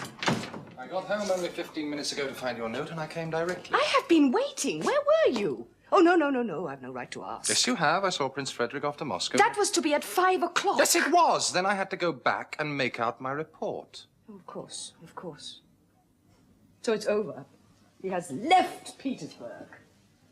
Yes, thank heaven, forever, I hope. You say that, but I expect you enjoyed it all the same. I used to, certainly, but no longer. And I confess, Anna, this week I have been looking at my own past as if in a mirror, and I didn't like what I saw. Paula came to see me this morning. Petritsky had told her about your Athenian evening. Disgusting. Anna, please. And that French actress you used to know, Therese. Was she there? Anna, you know perfectly What do I know? What have I ever known? Only what you tell me. How do I know whether you tell me the truth? Simply because I always have. I haven't a single thought that I wouldn't share with you. Yes. Oh, yes, Alexei, my darling. Forgive me. Demon again.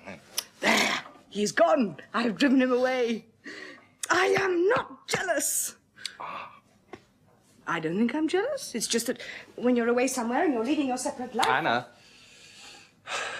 you said in your note that your husband would be out at the council. You met him? At the door. Well, it's your punishment for being late. He did go to the council, then he came back here, and now he is gone again. To the opera, I think, but who cares? Nobody? But to meet him like that on his own doorstep. Now, what is the matter with the man? If he'd only fight or stand up for his honor, but this abject acceptance, it makes me feel like a snake in the grass, which is something I never intended to be. How did he greet you? Like this? It's exactly like that. It is all very well, Anna. How can he put up with such a position? He feels it. That is obvious. No, you're wrong. He has no feelings. If he had any feelings, could he possibly live with me the way he does? Could he possibly live with a wife that he knows to be unfaithful? Could he talk to her? Call her my dear? Anna, my dear. Anna, ma chère. Oh, he's a puppet. He's not a man. If I were a man, I would have murdered, torn to pieces a wife like me. And I'd love her too if I could. Do you know what he said to me yesterday? Don't! You're exciting yourself and it can't be good for you. Perhaps, and perhaps I don't care. Yes, but you must. No. Oh no, what is going to happen will happen. And it will happen soon. But not the way we expect. Soon everything will come right. We shall all be at peace. We shall suffer no more. I have no doubts about it. About what? Well, you can guess, but I know. I know for certain. When this baby is born, I shall die.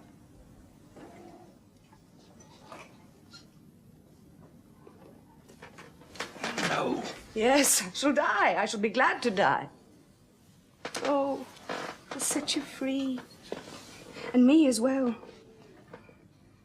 What nonsense you speak. What utter rubbish. No. I had a dream about it. You know how I dream. Dreams mean nothing. You dreamt once. Do you remember that you and your husband and I... Yes, that was a horrible dream. I was in a dark pit. But this was worse. Don't think about it. I ran into my bedroom to fetch something or find something. You know how it is in dreams. And in the bedroom in the corner... Anna. There was a peasant with a tangled beard. He was little, dreadful looking. He stooped down over a sack and he was fumbling about in it with his hands. And all the time he kept muttering very quickly, in French, you know, rolling his R's. The iron must be beaten. Beat it, pound it, hammer the iron. So terrified, I tried to wake up. And I did. But it was still part of the dream because suddenly my old nurse was there. She's been dead for 10 years, and she said to me, "In childbirth, you will die. In childbirth, Anna." Then I did wake up. Anna, my dearest. But Alexei, the baby won't die. Of course not. Of course it won't. Listen. Put your head close.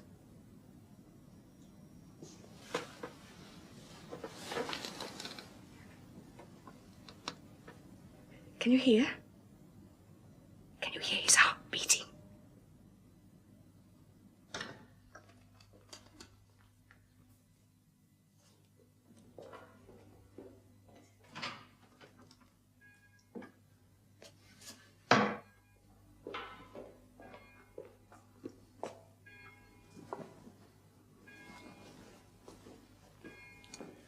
Lock up.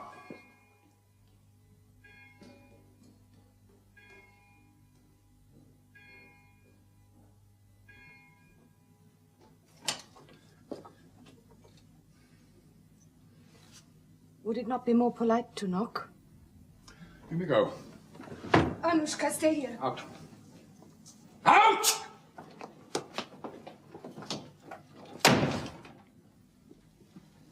What do you want?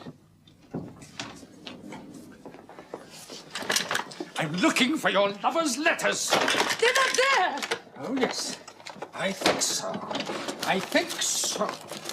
Ah. Yes. I told you. I ordered you not to receive that man in this house. I had to see him. I am not interested as to why a married woman wants to see her lover. How can you be so cruel? Cruel? You call it cruelty for me to give you freedom? Freedom? Offer you the honorable protection of my name on condition that you obey the proprieties. Is that cruelty? It's worse. It's cowardly. And it's indecent. How would you describe your own behavior? Eh? Tell me that. Tell me that. Huh? I have nothing more to say to you. Oh, but I have this to say. Since you refuse to obey my wishes, I'm going to end this state of things. It will come to an end of itself.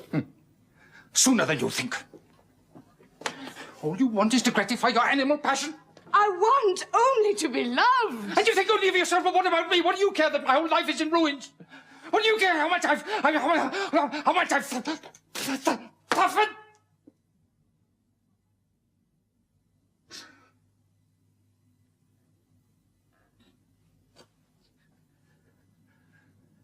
I'm going at once to Moscow. I shall not return to this house. You shall hear from the lawyer with whom I shall arrange a divorce. And my son shall go to my sister's. Leave Seryozha. No. With me. You're taking him away just to hurt me. You don't love him. When I look at him, all I can think about is my loathing for you, but I shall take him all the same. Goodbye. Please, I beg you, leave me, Seryozha. That's all I shall ever ask. Leave him at least until my confinement. He needs me. Please. He came about an hour ago. Well, the poor man looked famished, so I got some food for him, but he Has he eaten it? hardly a bite. Did you give him some vodka? Well, sir.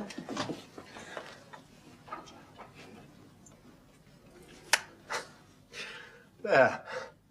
I have come to see you. Good for you.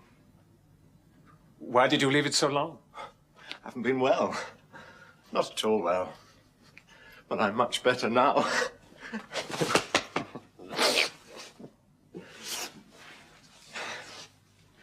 Garfield. Will you take your dinner, sir? When it's ready, Agafia.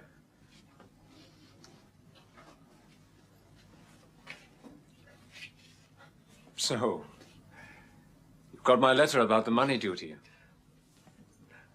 Well, that's really what I came for. Thank you. No, for 2,000 rubles. Are you sure it's all Yes, mine? I'm quite sure. Do you remember that property we had at Malinsk? We couldn't sell it, but now it's sold. This is your share. Good. How long can you stay? Not long. I'm off to Moscow. Should you? Why not? There's work to be done. Let me tell you, Yakov's promised me a post. Doesn't pay much, of course. What's money after all? The thing is to have one's health. Mine, thank the Lord, is mended. And yourself? What have you been up to? Helping with the harvest, I suppose? Yes, yes. But more than that, I'm writing a book. You, a book? Shouldn't you leave all that sort of thing to Sergei?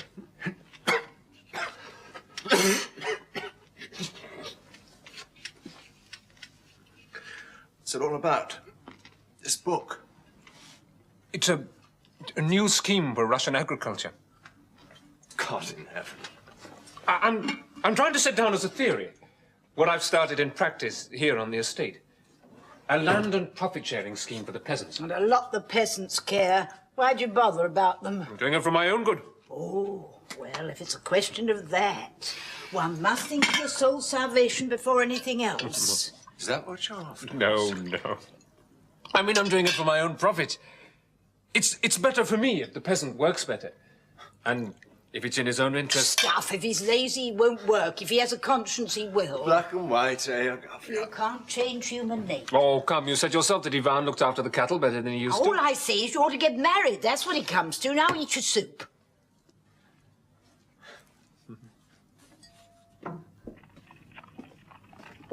Now, won't you sit down, Your Excellency? So, you know who I am? Oh, my dear sir, who doesn't?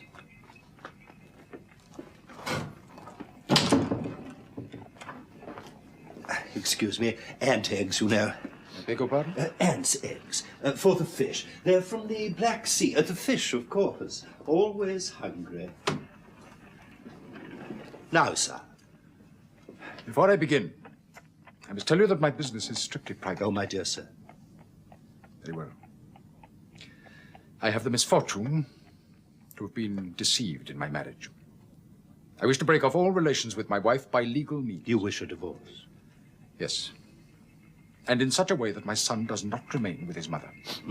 Excuse me. And you would like me to arrange this? If it can be arranged as I wish. If not, I may forego my legitimate desire. Oh, quite.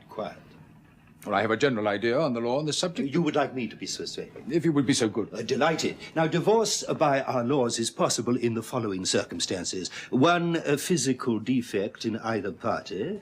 Applicable? No? No. Two, desertion without communication for 5 years? No. Well, finally, then, adultery. Are these the grounds that we have in mind? Adultery of the wife, I take leave to presume. Yes. Just so. Now then, adultery as grounds for divorce is subdivided into 2 categories. 1, detection of the guilty party by mutual agreement, or 2, failing such agreement, involuntary detection. In the first instance, it is customary for the husband, however innocent, to provide evidence for divorce. The most usual, simple and sensible arrangement, in my opinion, is adultery by mutual consent. It is also by far the surest method. In this case, out of the question. Really? You wish to insist that your wife is guilty? She is. My dear sir. Involuntary detection, supported by letters in my possession. Letters? I beg you not to forget that cases of this sort come under ecclesiastical jurisdiction. The revered fathers like to investigate such cases down to the minutest detail, and they do. Letters was partial confirmation, perhaps, but direct evidence is required. That is, of eyewitnesses. All are called, and few, if sufficiently rewarded, will fail to talk. Yes, I understand. And may I perhaps remind you, if you divorce your wife under these conditions, she will never be allowed to remarry. Moreover, she will be totally deprived of her children. But if that is what you desire, you should leave the choice of measures to me. If one wants the result, one shouldn't be shy of the means.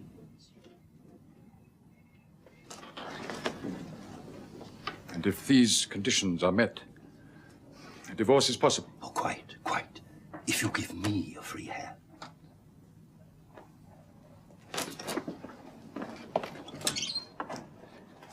May I expect to hear from you?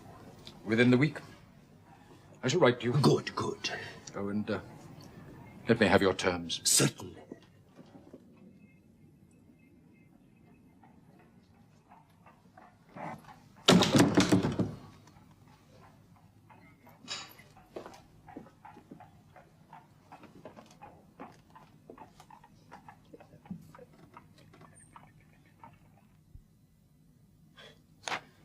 Rubbish, gotcha.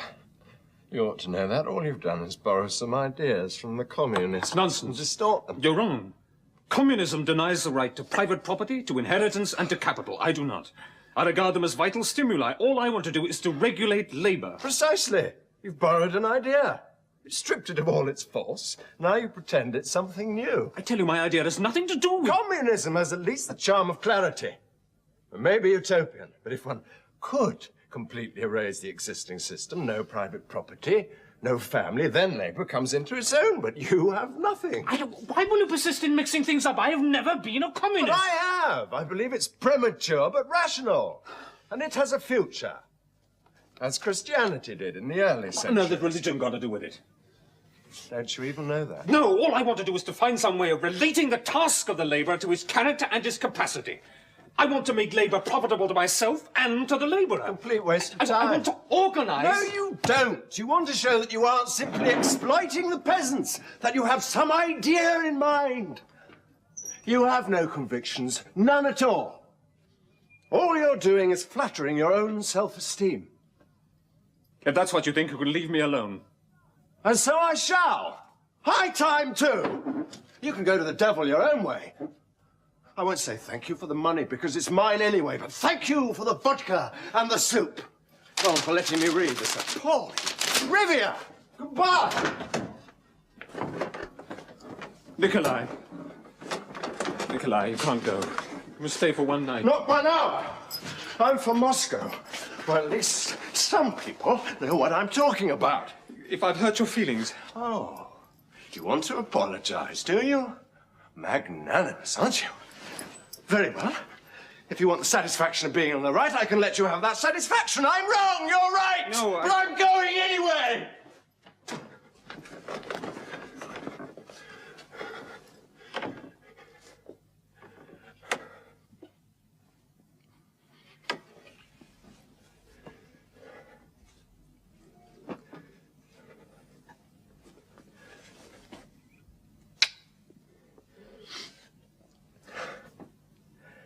Don't think too badly of me, Kostya. Will you?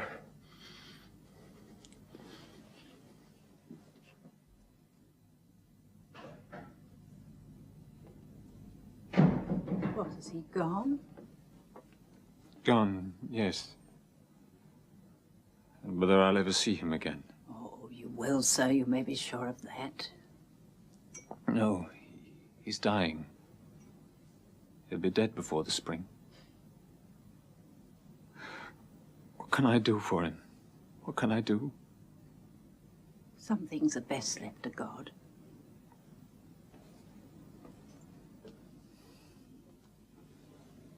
Death.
Will there be anything else, Marie? Thank you, no. Ah, yes, yes, the cigarette box for Princess Tverskoy. You shouldn't encourage me.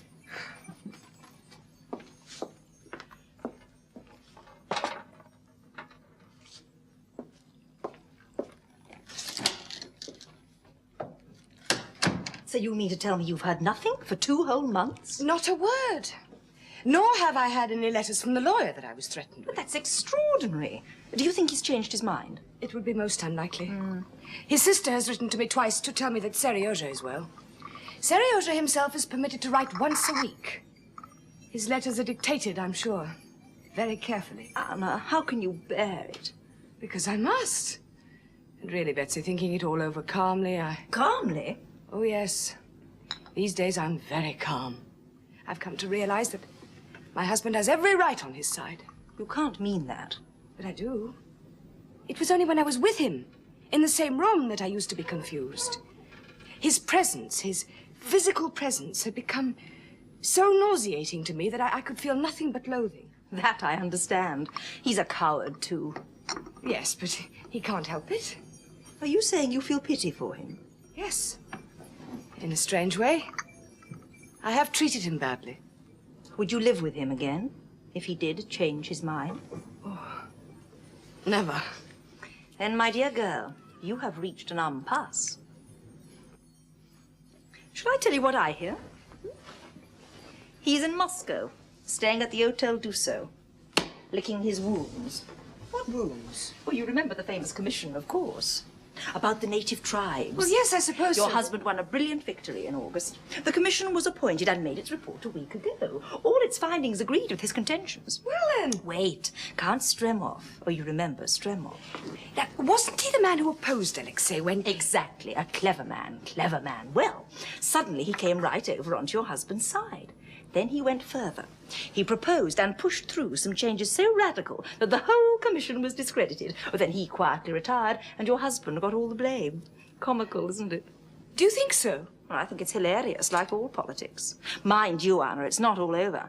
I'm told your husband still has an ace or two up his sleeve. Anna! Oh! I'm quite all right. You're not? Yes. You've never had children, Betsy. Let me tell you, this is the moment you wait for all those weary months. What can I do? Oh, leave me here. Yes, yes, I mean it. And find Anushka, my maid. Ask her to send for the doctor.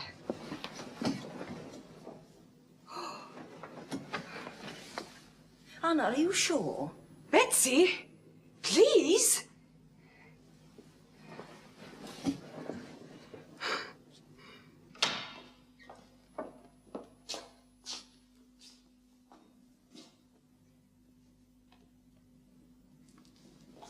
Your Excellency. Yes? If you'd care to sit in the drawing room. I shall sit here.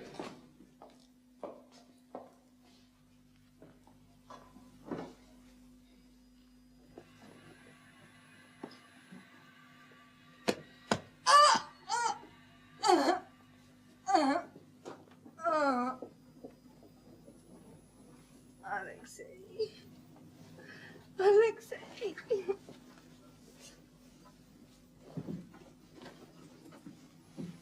Anushka.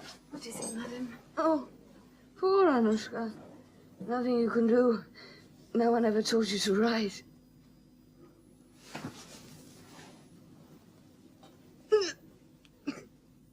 Doctor. Is the pain bad? Oh, no, not now. Well then. I want someone to send a telegram. But Please. I'll arrange it. A telegram to my husband. Alexei Alexandrovich Karenin, Hotel Dussault, Moscow. I'm dying. That's not true. Please, write what I say.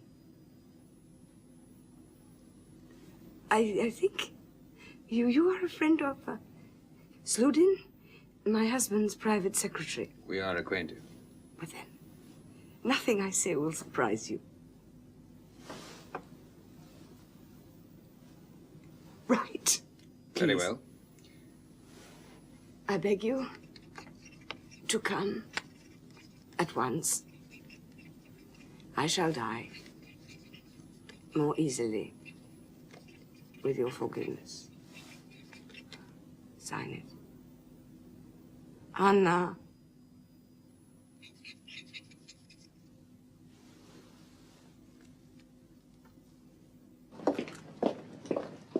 Vasily! I hardly recognize you. You've let your whiskers grow, haven't you? Karenina, number 7, along here. Yes. Thanks. Levin! Steve! Oh. Hey. Now, that makes it all perfect. We'll just leave it in there. So you're back. Been abroad, haven't you? Where? Germany, France, England. How was Paris? Well, I didn't go to Paris. I've been studying agricultural methods. I learned a great deal. Oh, yes. Well, I'm delighted to see you looking so well and in such good spirits. You know, somebody told me that you were down in the mouth and kept talking of nothing but death. Well, what of it? I think continually of death. Oh, do you now? I tell you frankly, Steve, I value my work and my ideas, but they're only a vanity. This whole world is nothing but a grain of mildew. Oh? And our lives, a moment of eternity. So, we might as well pass our lives amusing ourselves as best we can. Well, my own idea entirely. Because we shall soon be dead. Why soon? You know, if you weren't so funny, you'd be in danger of becoming a bore. Steve. No, I was only joking. Now, look, my dear fellow, if you could bear to enjoy yourself for an hour or two, will you come to dinner? Your brother Kosnichev might be there, and Karenina, I hope, and a few others. Will you come? Yes, I'd like to. Good. Come when you're ready, and don't be late.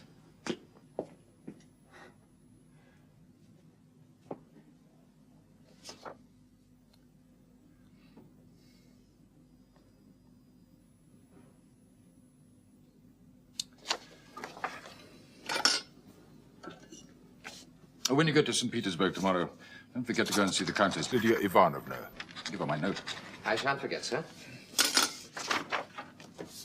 When the deputation from the native tribes arrives, she must arrange to look after them. Pilot them was your expression, I think. Exactly. They're very naive. They imagine that all they have to do is to explain their needs and ask help from the government. They do seem a little childish. What do you expect? They must adhere strictly to the program I've laid down. If they don't, they'll play directly into the hands of my opponents. Stremov particularly. Yes, that'll ruin the whole business. Now, if you... Oh, see who that is, will you? I gave orders I was not to be disturbed. Mr. Blonsky to see Alexei Karenina. I'm sorry, Mr. Clemency, no, this morning. Dear young man, don't Nonsense. be nice. But, sir... I know he's in. They told me downstairs. Anyway, he's expecting me. Come in, please. Tut, you'll come to a bad end. Oh, I see you're not dressed for dinner. Never mind, shall we go? I'm sorry, I can't come. Why? We're expecting you. I cannot visit your house. Why on earth not? Because all relationships between us must end. Finish from now on. But why? Because I'm starting divorce proceedings. I'm going to divorce your sister. That's not possible. Now, I'm afraid it is. I've thought about it for 2 months, and finally Well, this letter contains firm instructions to my lawyer. I don't believe it. In it are enclosed written proofs of her guilt, letters from her lover. Oh, good God.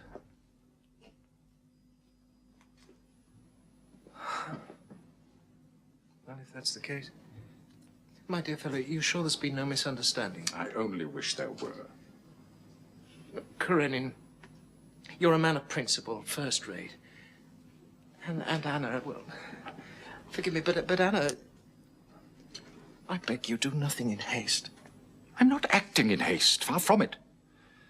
But my mind is made up. Well, do one thing. See my wife, see Dolly. But She loves Anna like a sister. She's a wonderful woman. For God's sake, talk it over with Dolly. Well, I really don't know. That's why I didn't call at your house. I supposed our relationship should be changed. I don't see that. We're friends, aren't we? Even if... Well, I wouldn't presume to take sides. Who am I to judge? But come and see Dolly. Will you?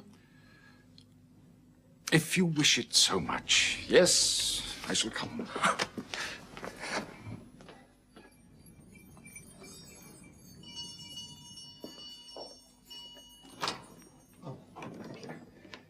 Oh, hello, Matvey. I'm late, as usual. As usual, sir. Is everyone here? Of course, sir.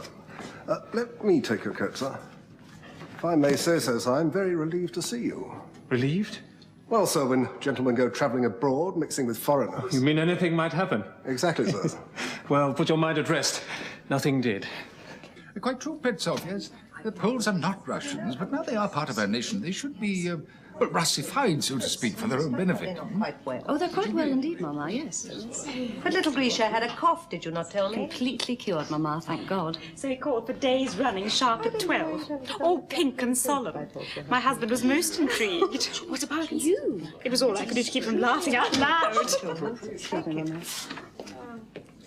Now, come along, everybody. If we wait any longer, we'll all die of thirst. With pleasure. So he's arrived? Yes. Ah, good. Alicia, my dear, allow me to be your escort. You see how it is? Even at my age, I capture all the pretty ones. If there's one thing that bowls me over, it's flattery. I don't care who flatters me. I love it. Konstantin Dmitrievich.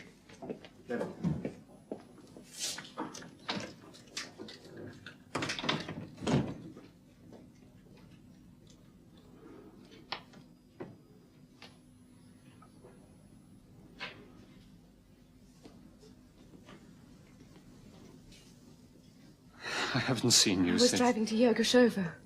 you put your head out of the window. We nearly bumped noses. It was rather a shock to see you that evening. What were you doing alone on the road? I'd been harvesting. It was a glorious day. The peasants were singing as they went home. Oh, I haven't heard them sing for ages. Then you must again. Soon. The thing was, they were so happy, so natural. I was sorry I couldn't be a part of it. How could you be? I know. But I was feeling as though I belonged nowhere, and suddenly... I popped up. Out of nowhere. Kitty. Yes. Yes. Yes.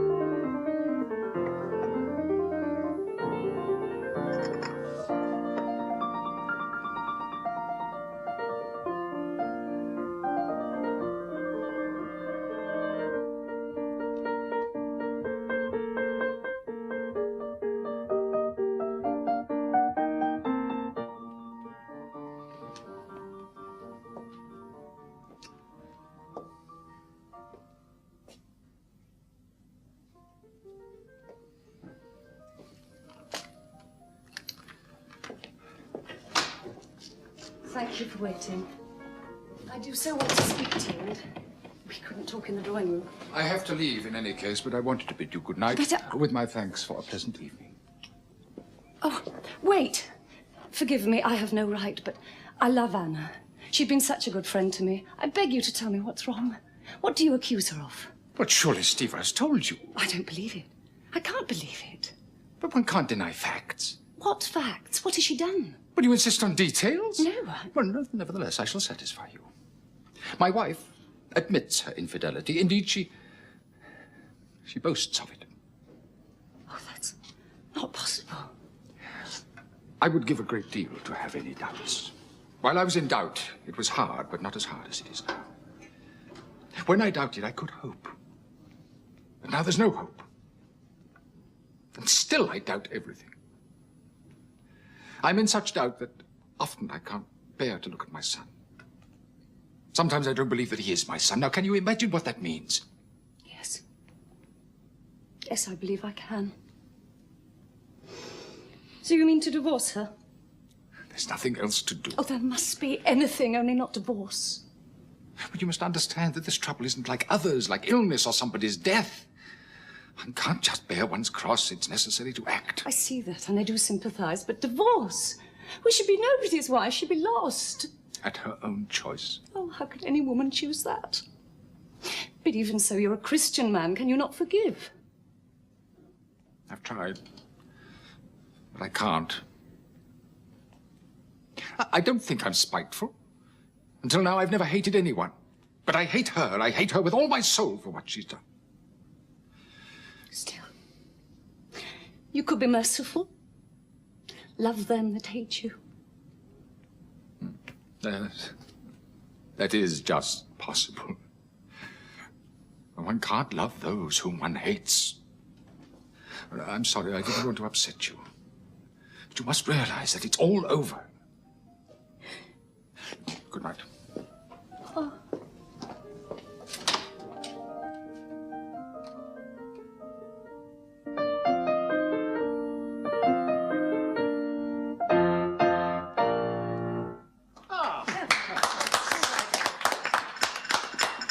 More! Encore! Chopin, perhaps. Very well. Happy, Kostya? Yes. Yes, a wonderful evening. So it's not yet time for us all to die?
Something I've wanted to ask you for a long time.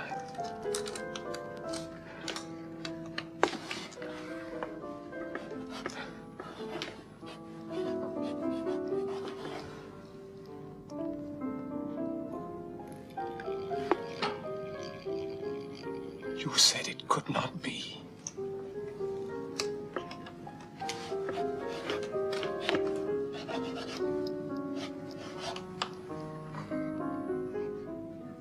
What it is.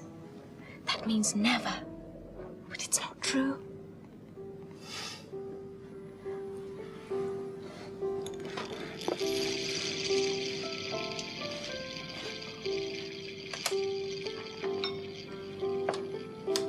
Then. I should be so happy if...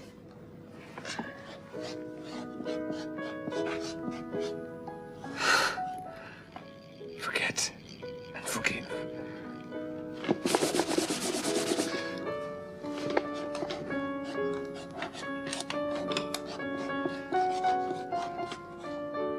I understand.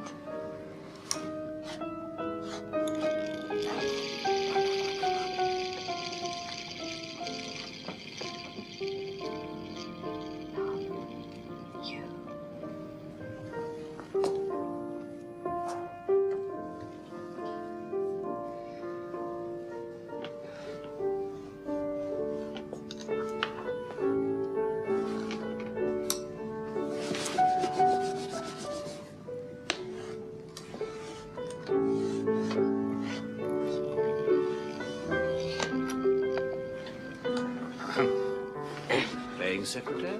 Oh, please don't concern yourselves. Dolly won't mind and the servants won't understand. Papa. But if we're not going to be late for the theatre, we should be getting ready to leave.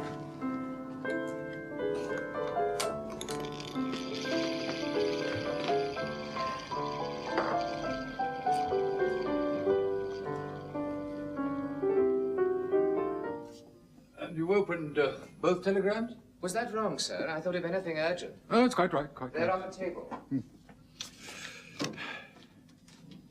Stremoff appointed Chief Yes, Commissioner. Well, you see what this means. They must be mad, sir, to appoint him Those as... whom the gods wish to destroy. Never mind about me, that's of no consequence, but really to appoint Stremoff, a man totally unfitted for... Well, they'll live to regret it. Won't alter my plans. Perhaps, sir... Perhaps you should read the other telegram. Oh?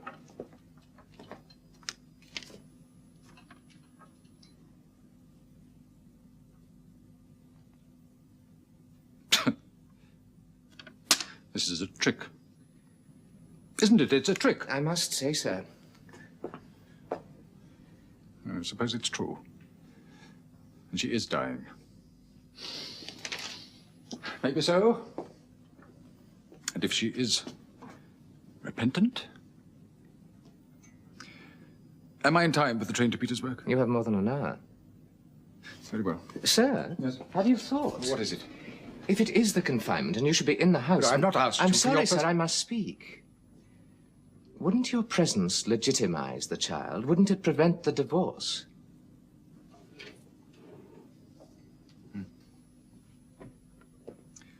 You're a good fellow, Slutin, but my duty is plain. This is a moral decision. Besides, if that should prove not to be false and I should not go, then I should be condemned. Rightly condemned before the world.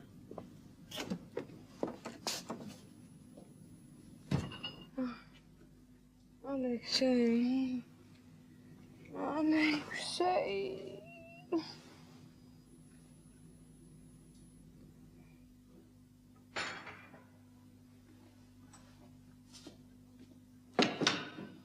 Hello, Petrov. Your Excellency. Is there any news? How's your mistress? Safely delivered yesterday of a healthy girl. I see. Is my wife well? I'm sorry to say not. They tell me she's very ill indeed. Who's with her? The doctor and the midwife, Your Excellency, and Count Vronsky. Thank you.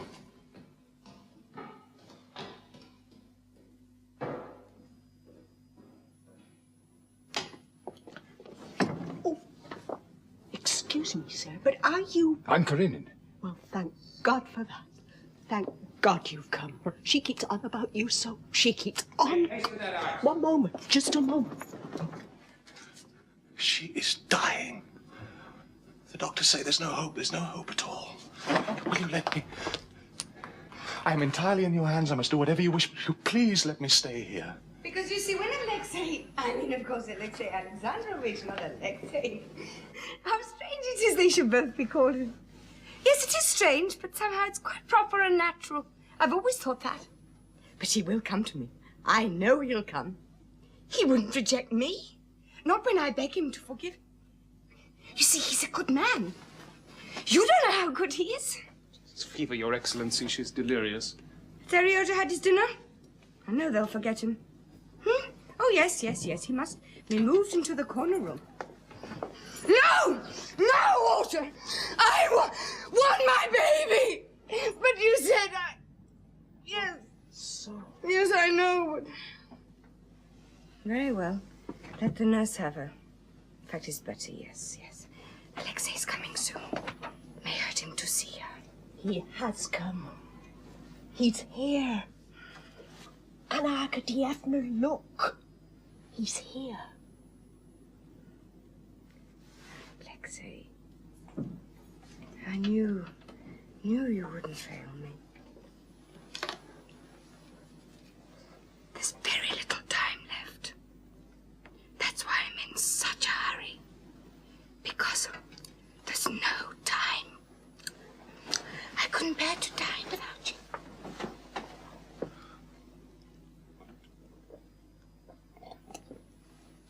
Thank you. I wanted to tell you something. What was it? Oh, yes. I wanted to say I am still the woman you married, but there's another woman in me. I'm afraid of her. It was she who treated you so badly. She thought she hated you. It was she. But I'm not that woman. Not anymore. I'm my real self. And all I want is to be forgiven. Forgiven completely. You see, Alexei, it's easy to forgive good people, but to forgive wickedness is much more difficult. Oh, I am sinful. I know, but... Nurse used to tell me. The Holy Martyr, what was her name? She was worse. But she was saved. And I'll go to Rome. There's a wilderness there, and I shan't be in anybody's way. But I'll take Seryozha And the little one. But you'd never allow me to do that, would you? Would you? Anything. Anything you wish. You see, I told you. Told you. But why doesn't he come? Alexei! Alexei Kirillitch!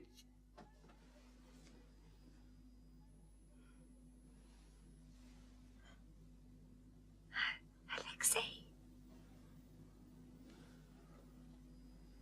Come in. Oh. Give him your hand. No. Look at him. I want you to look at him. He's a saint. Take your hands away. Alexei, uncover his face. I want you to see him.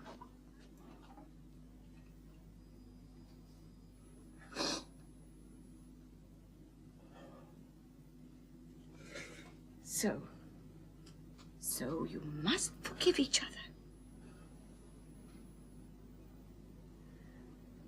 Ooh.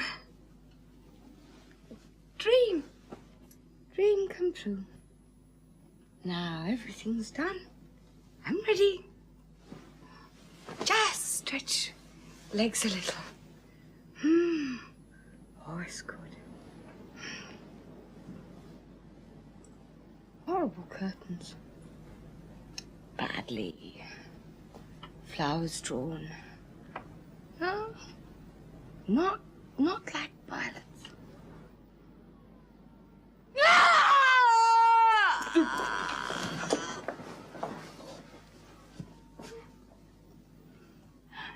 I'm falling. I'm falling. Oh, God. Oh, God.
Your Excellency.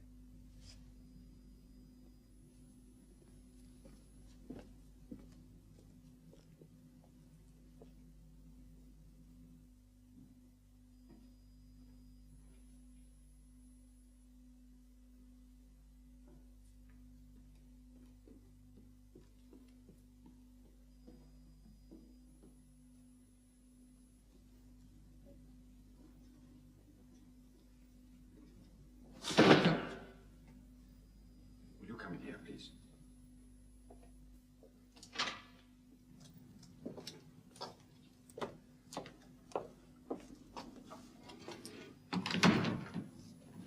The doctors have just told me.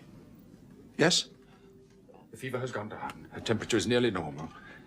They think Well, they're certain that she's out of danger.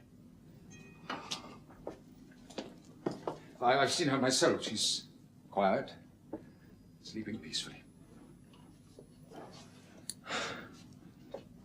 It's a miracle. Yes. I agree with you. The doctors themselves... Are you sure? They couldn't be mistaken. I think not. She's going to get well. Sorry, you'll have to excuse me. I can't quite believe it. No.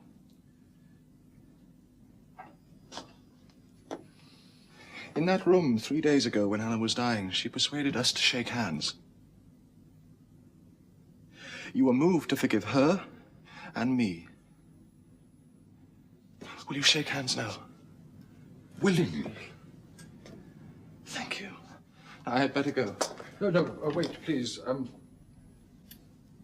I have something I wish to say to you. Pray be good enough to listen. Certainly. What is it? I must explain to you my feelings. No, it's better not to use emotional words even when speaking of emotions. I desire you to make no mistake about me. I must explain to you my motives, the motives that have guided me in the past and those that guide me now. Do you consider it necessary? I'm sorry, I do. Please.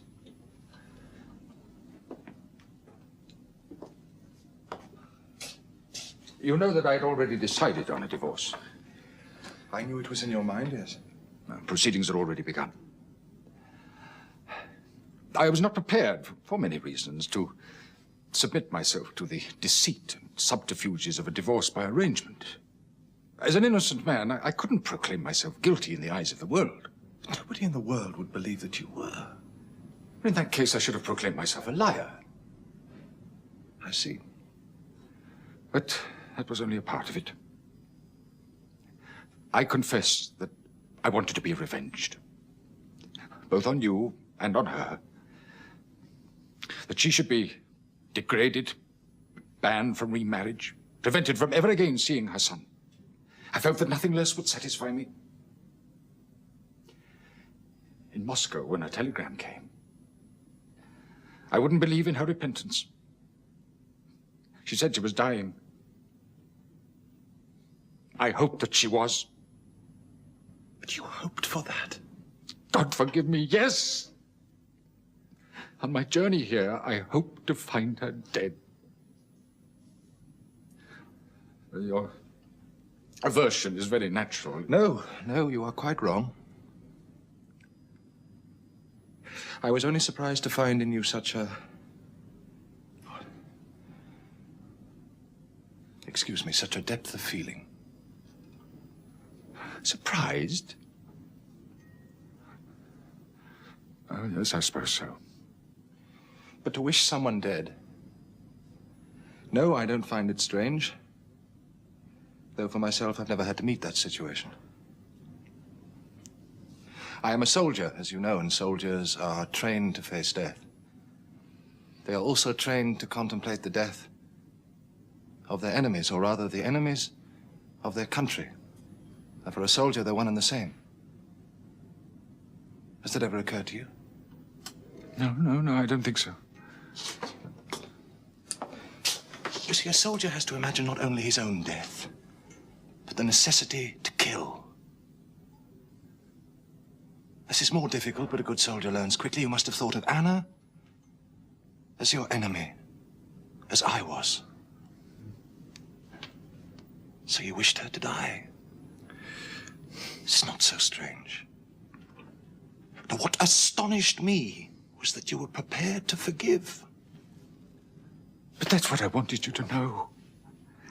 I forgave her. And I forgive you. Because only in forgiveness can I find salvation. No, it's more than that. It's happiness. Joy.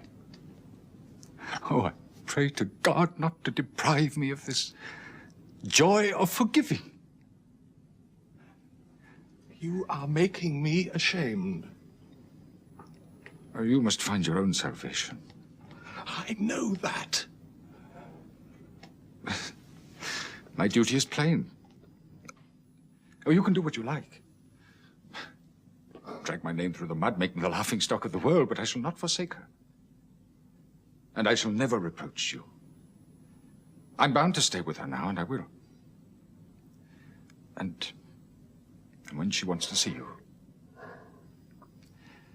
I'll send word. You see, the most wonderful thing is that in spite of my wishing, she's going to live.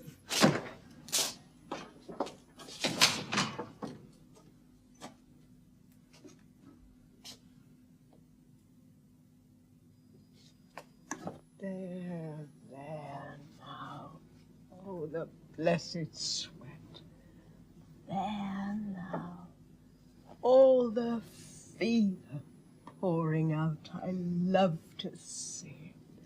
There now, my pretty.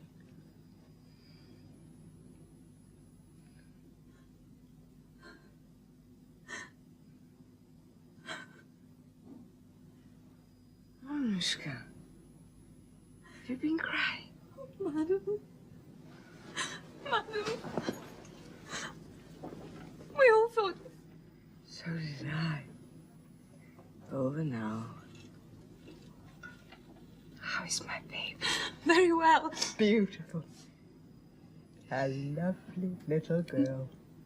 I should like to see her. Oh. My hair! What's happened to my hair?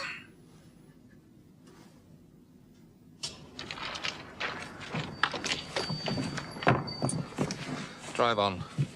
Anywhere. Drive anywhere.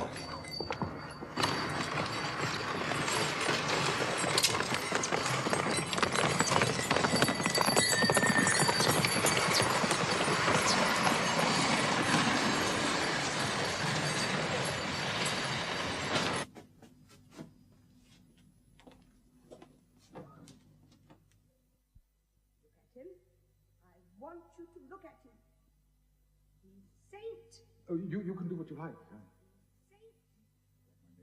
They've been a laughingstock of the world. Hands away. Look at him. I want you to look at him. And I shall never reproach you. You were my husband, too.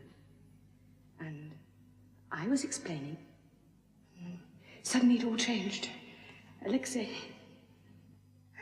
Alexei!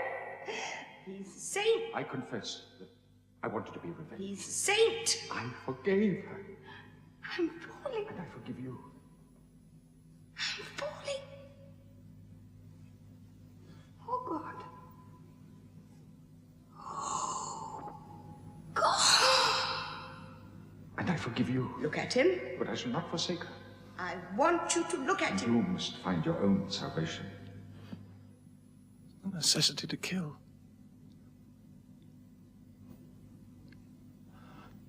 A soldier imagines his own death. His own. He's trained to face death.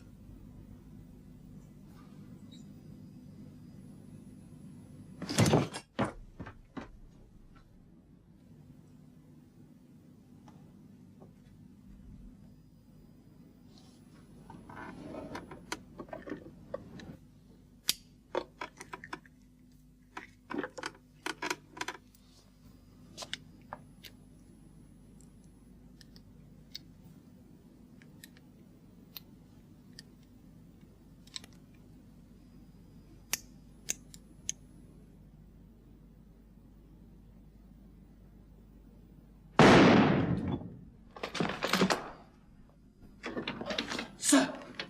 What happened? Herman, where the devil is... Thank God. Thank God you're alive. Herman, pick that up.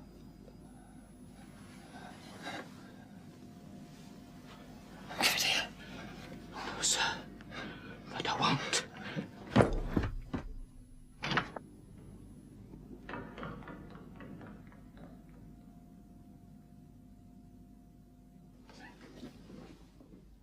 Faria, dear, how nice. Well, Betsy, I'm glad to see you. Have you visited Anna? I was allowed one glimpse. How is she? Better, thank heaven, and the fever's quite gone, but she's as weak as a kitten, and they won't let her speak much. No gossip today, Varia. That's hardly what I came for. Oh? Something more serious, perhaps? Indeed, yes. And you'll get to know in any event, so I may as well tell you. Then it's not a deadly secret. Pity. Part of it is. But I hope you'll keep that part to yourself. But of course. Varia, you know me. Only too well. But I believe you're fond of my brother-in-law. Alexei? Is it about Alexei? Last night he did a dreadful thing. For heaven's sake, what? He tried to kill himself. What? And he's very ill. The shot entered his chest and broke 2 ribs, but thanks be to God it missed the heart. His servant got a doctor very quickly. Is he in danger? I don't think so. The doctors say he should pull through with great care and good nursing. Who's going to nurse him? You. He asked for me. Well, no one better. A ministering angel, thou, as everyone knows. What happened here yesterday? Something did, I'll swear to it. Here? What do you mean? I don't know, but... Varia, did you come to tell Anna? Oh, no. I'm sure she mustn't be told. Not yet, I agree. I came to see her husband. He ought to be told, don't you think? Then he can break it to Anna when she's well enough. Is he at home? I believe so. At least it was when I arrived. And that's what gave me the notion that... Well, you know, he can't stand the sight of me. No, truly. He thinks I'm a naughty influence. Well, so you are. Oh, fiddlesticks. I just like everyone to be happy, and Karenin doesn't. But today, quite changed. All sweetness and light. Well, not exactly that, but calm. There was a sort of noble humility about him which I found absolutely repulsive. Betsy, you're quite shocking. How I wish I knew. Oh, surely, are you not the Countess... Varia Fedorovna. Countess Vronsky. Ah, yes. You would have come to inquire for my wife. Well, no doubt the princess would have informed you. Yes, and I'm so pleased she's better. By God's mercy. Amen. I should like to talk to you. But to me, I hardly... shall not keep you 5 minutes. It's rather important. In that case, won't you come this way, please? Varia. Yes? Promise you'll let me know as soon as there's any news. Of course.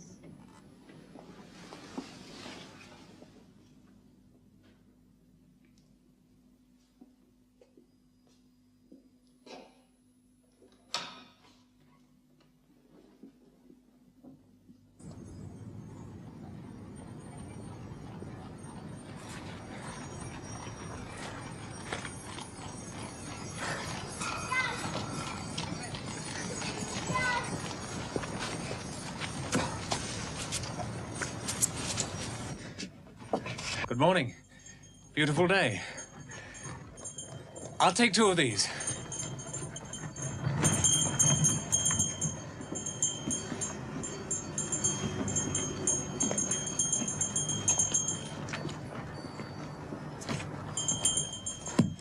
Thank you.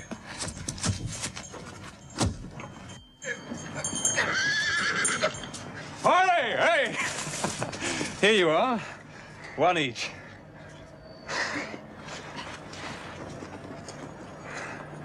Good morning. What is your name? Piotr, Your Excellency. And that fine mare of yours.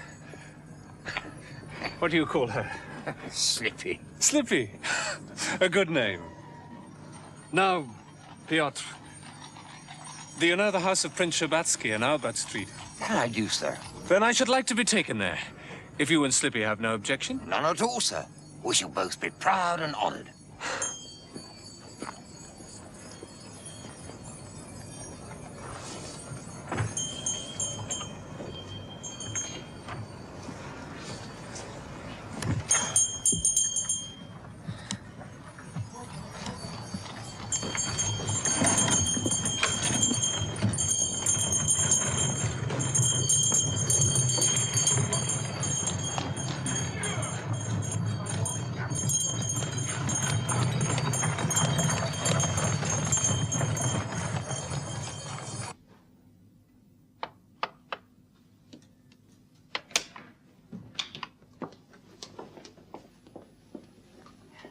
He is, Mamma, and on time for once.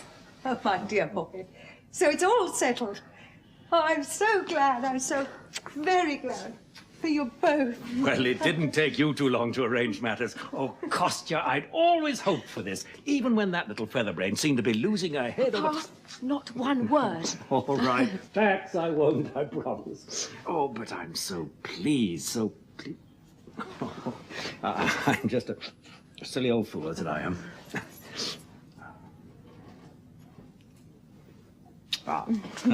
Good gracious. What emotion. Come, now, we must all sit down over here. Kitty, dear, sit by me. There's so much for us to discuss and settle. And Kostya there. Now, the first thing is, when is it to be? Well, we can have the betrothal and announce it, but what date shall we fix for the wedding? What do you think, my love? Here's the hero, ask him. Tomorrow, I would say the betrothal today and the wedding tomorrow. Kostya, what nonsense. Is it? Next week? The boy's quite mad. I don't see. Well, silly, what about the trousseau? Trousseau? Kitty, do you want to? Indeed I do. And what's more, I want the prettiest trousseau a bride ever had. And you shall have it. Well, in that case... Now, let me see. We should soon be into Lent, and then there's Easter. Yes, I think it must be April. April? Not till April? Oh, not a day before the middle of April. Oh, we could have the betrothal immediately and make the announcement. There. Now, is that agreeable to you? Good. Now, the next thing... The next thing, now that you have settled the date, is for you and I to go and attend to our own affairs.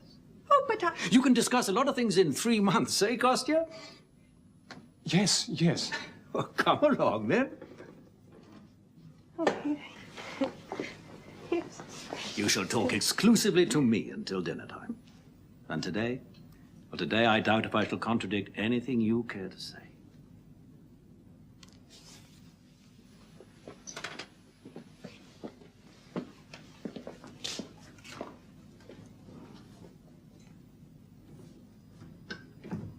Aren't they sweet?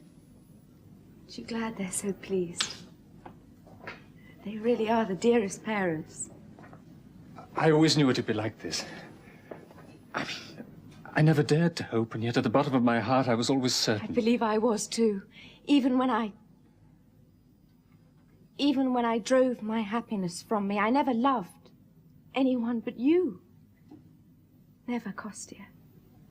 I was carried away like silly girls often are. Kitty. So I must ask you. Can you forget it? No, no, I don't think I could forget anything about you. It was a bad time for you, wasn't it? It was for you too. Yes. Yes, that's what I mean. I don't believe in forgetting the bad times. They're part of our lives. This was a tiny part. Yes. But of course, to have come through that and be as happy as we are, that's a good thing. Oh, I'm sure of it. Kitty, there are things about me you don't know. Things from the past. I've thought about it a great deal, and I've decided I must tell you. Not now. Before we're married. Very well, Kostya. You must tell me when you wish. I want to know everything. I'm not afraid of anything. So that's agreed. Agreed that whatever I might have been, whatever I may be, you'll still accept me. You won't go back on your word. Oh, never. Never, my dearest. I'm not afraid. Kostya, I do love you.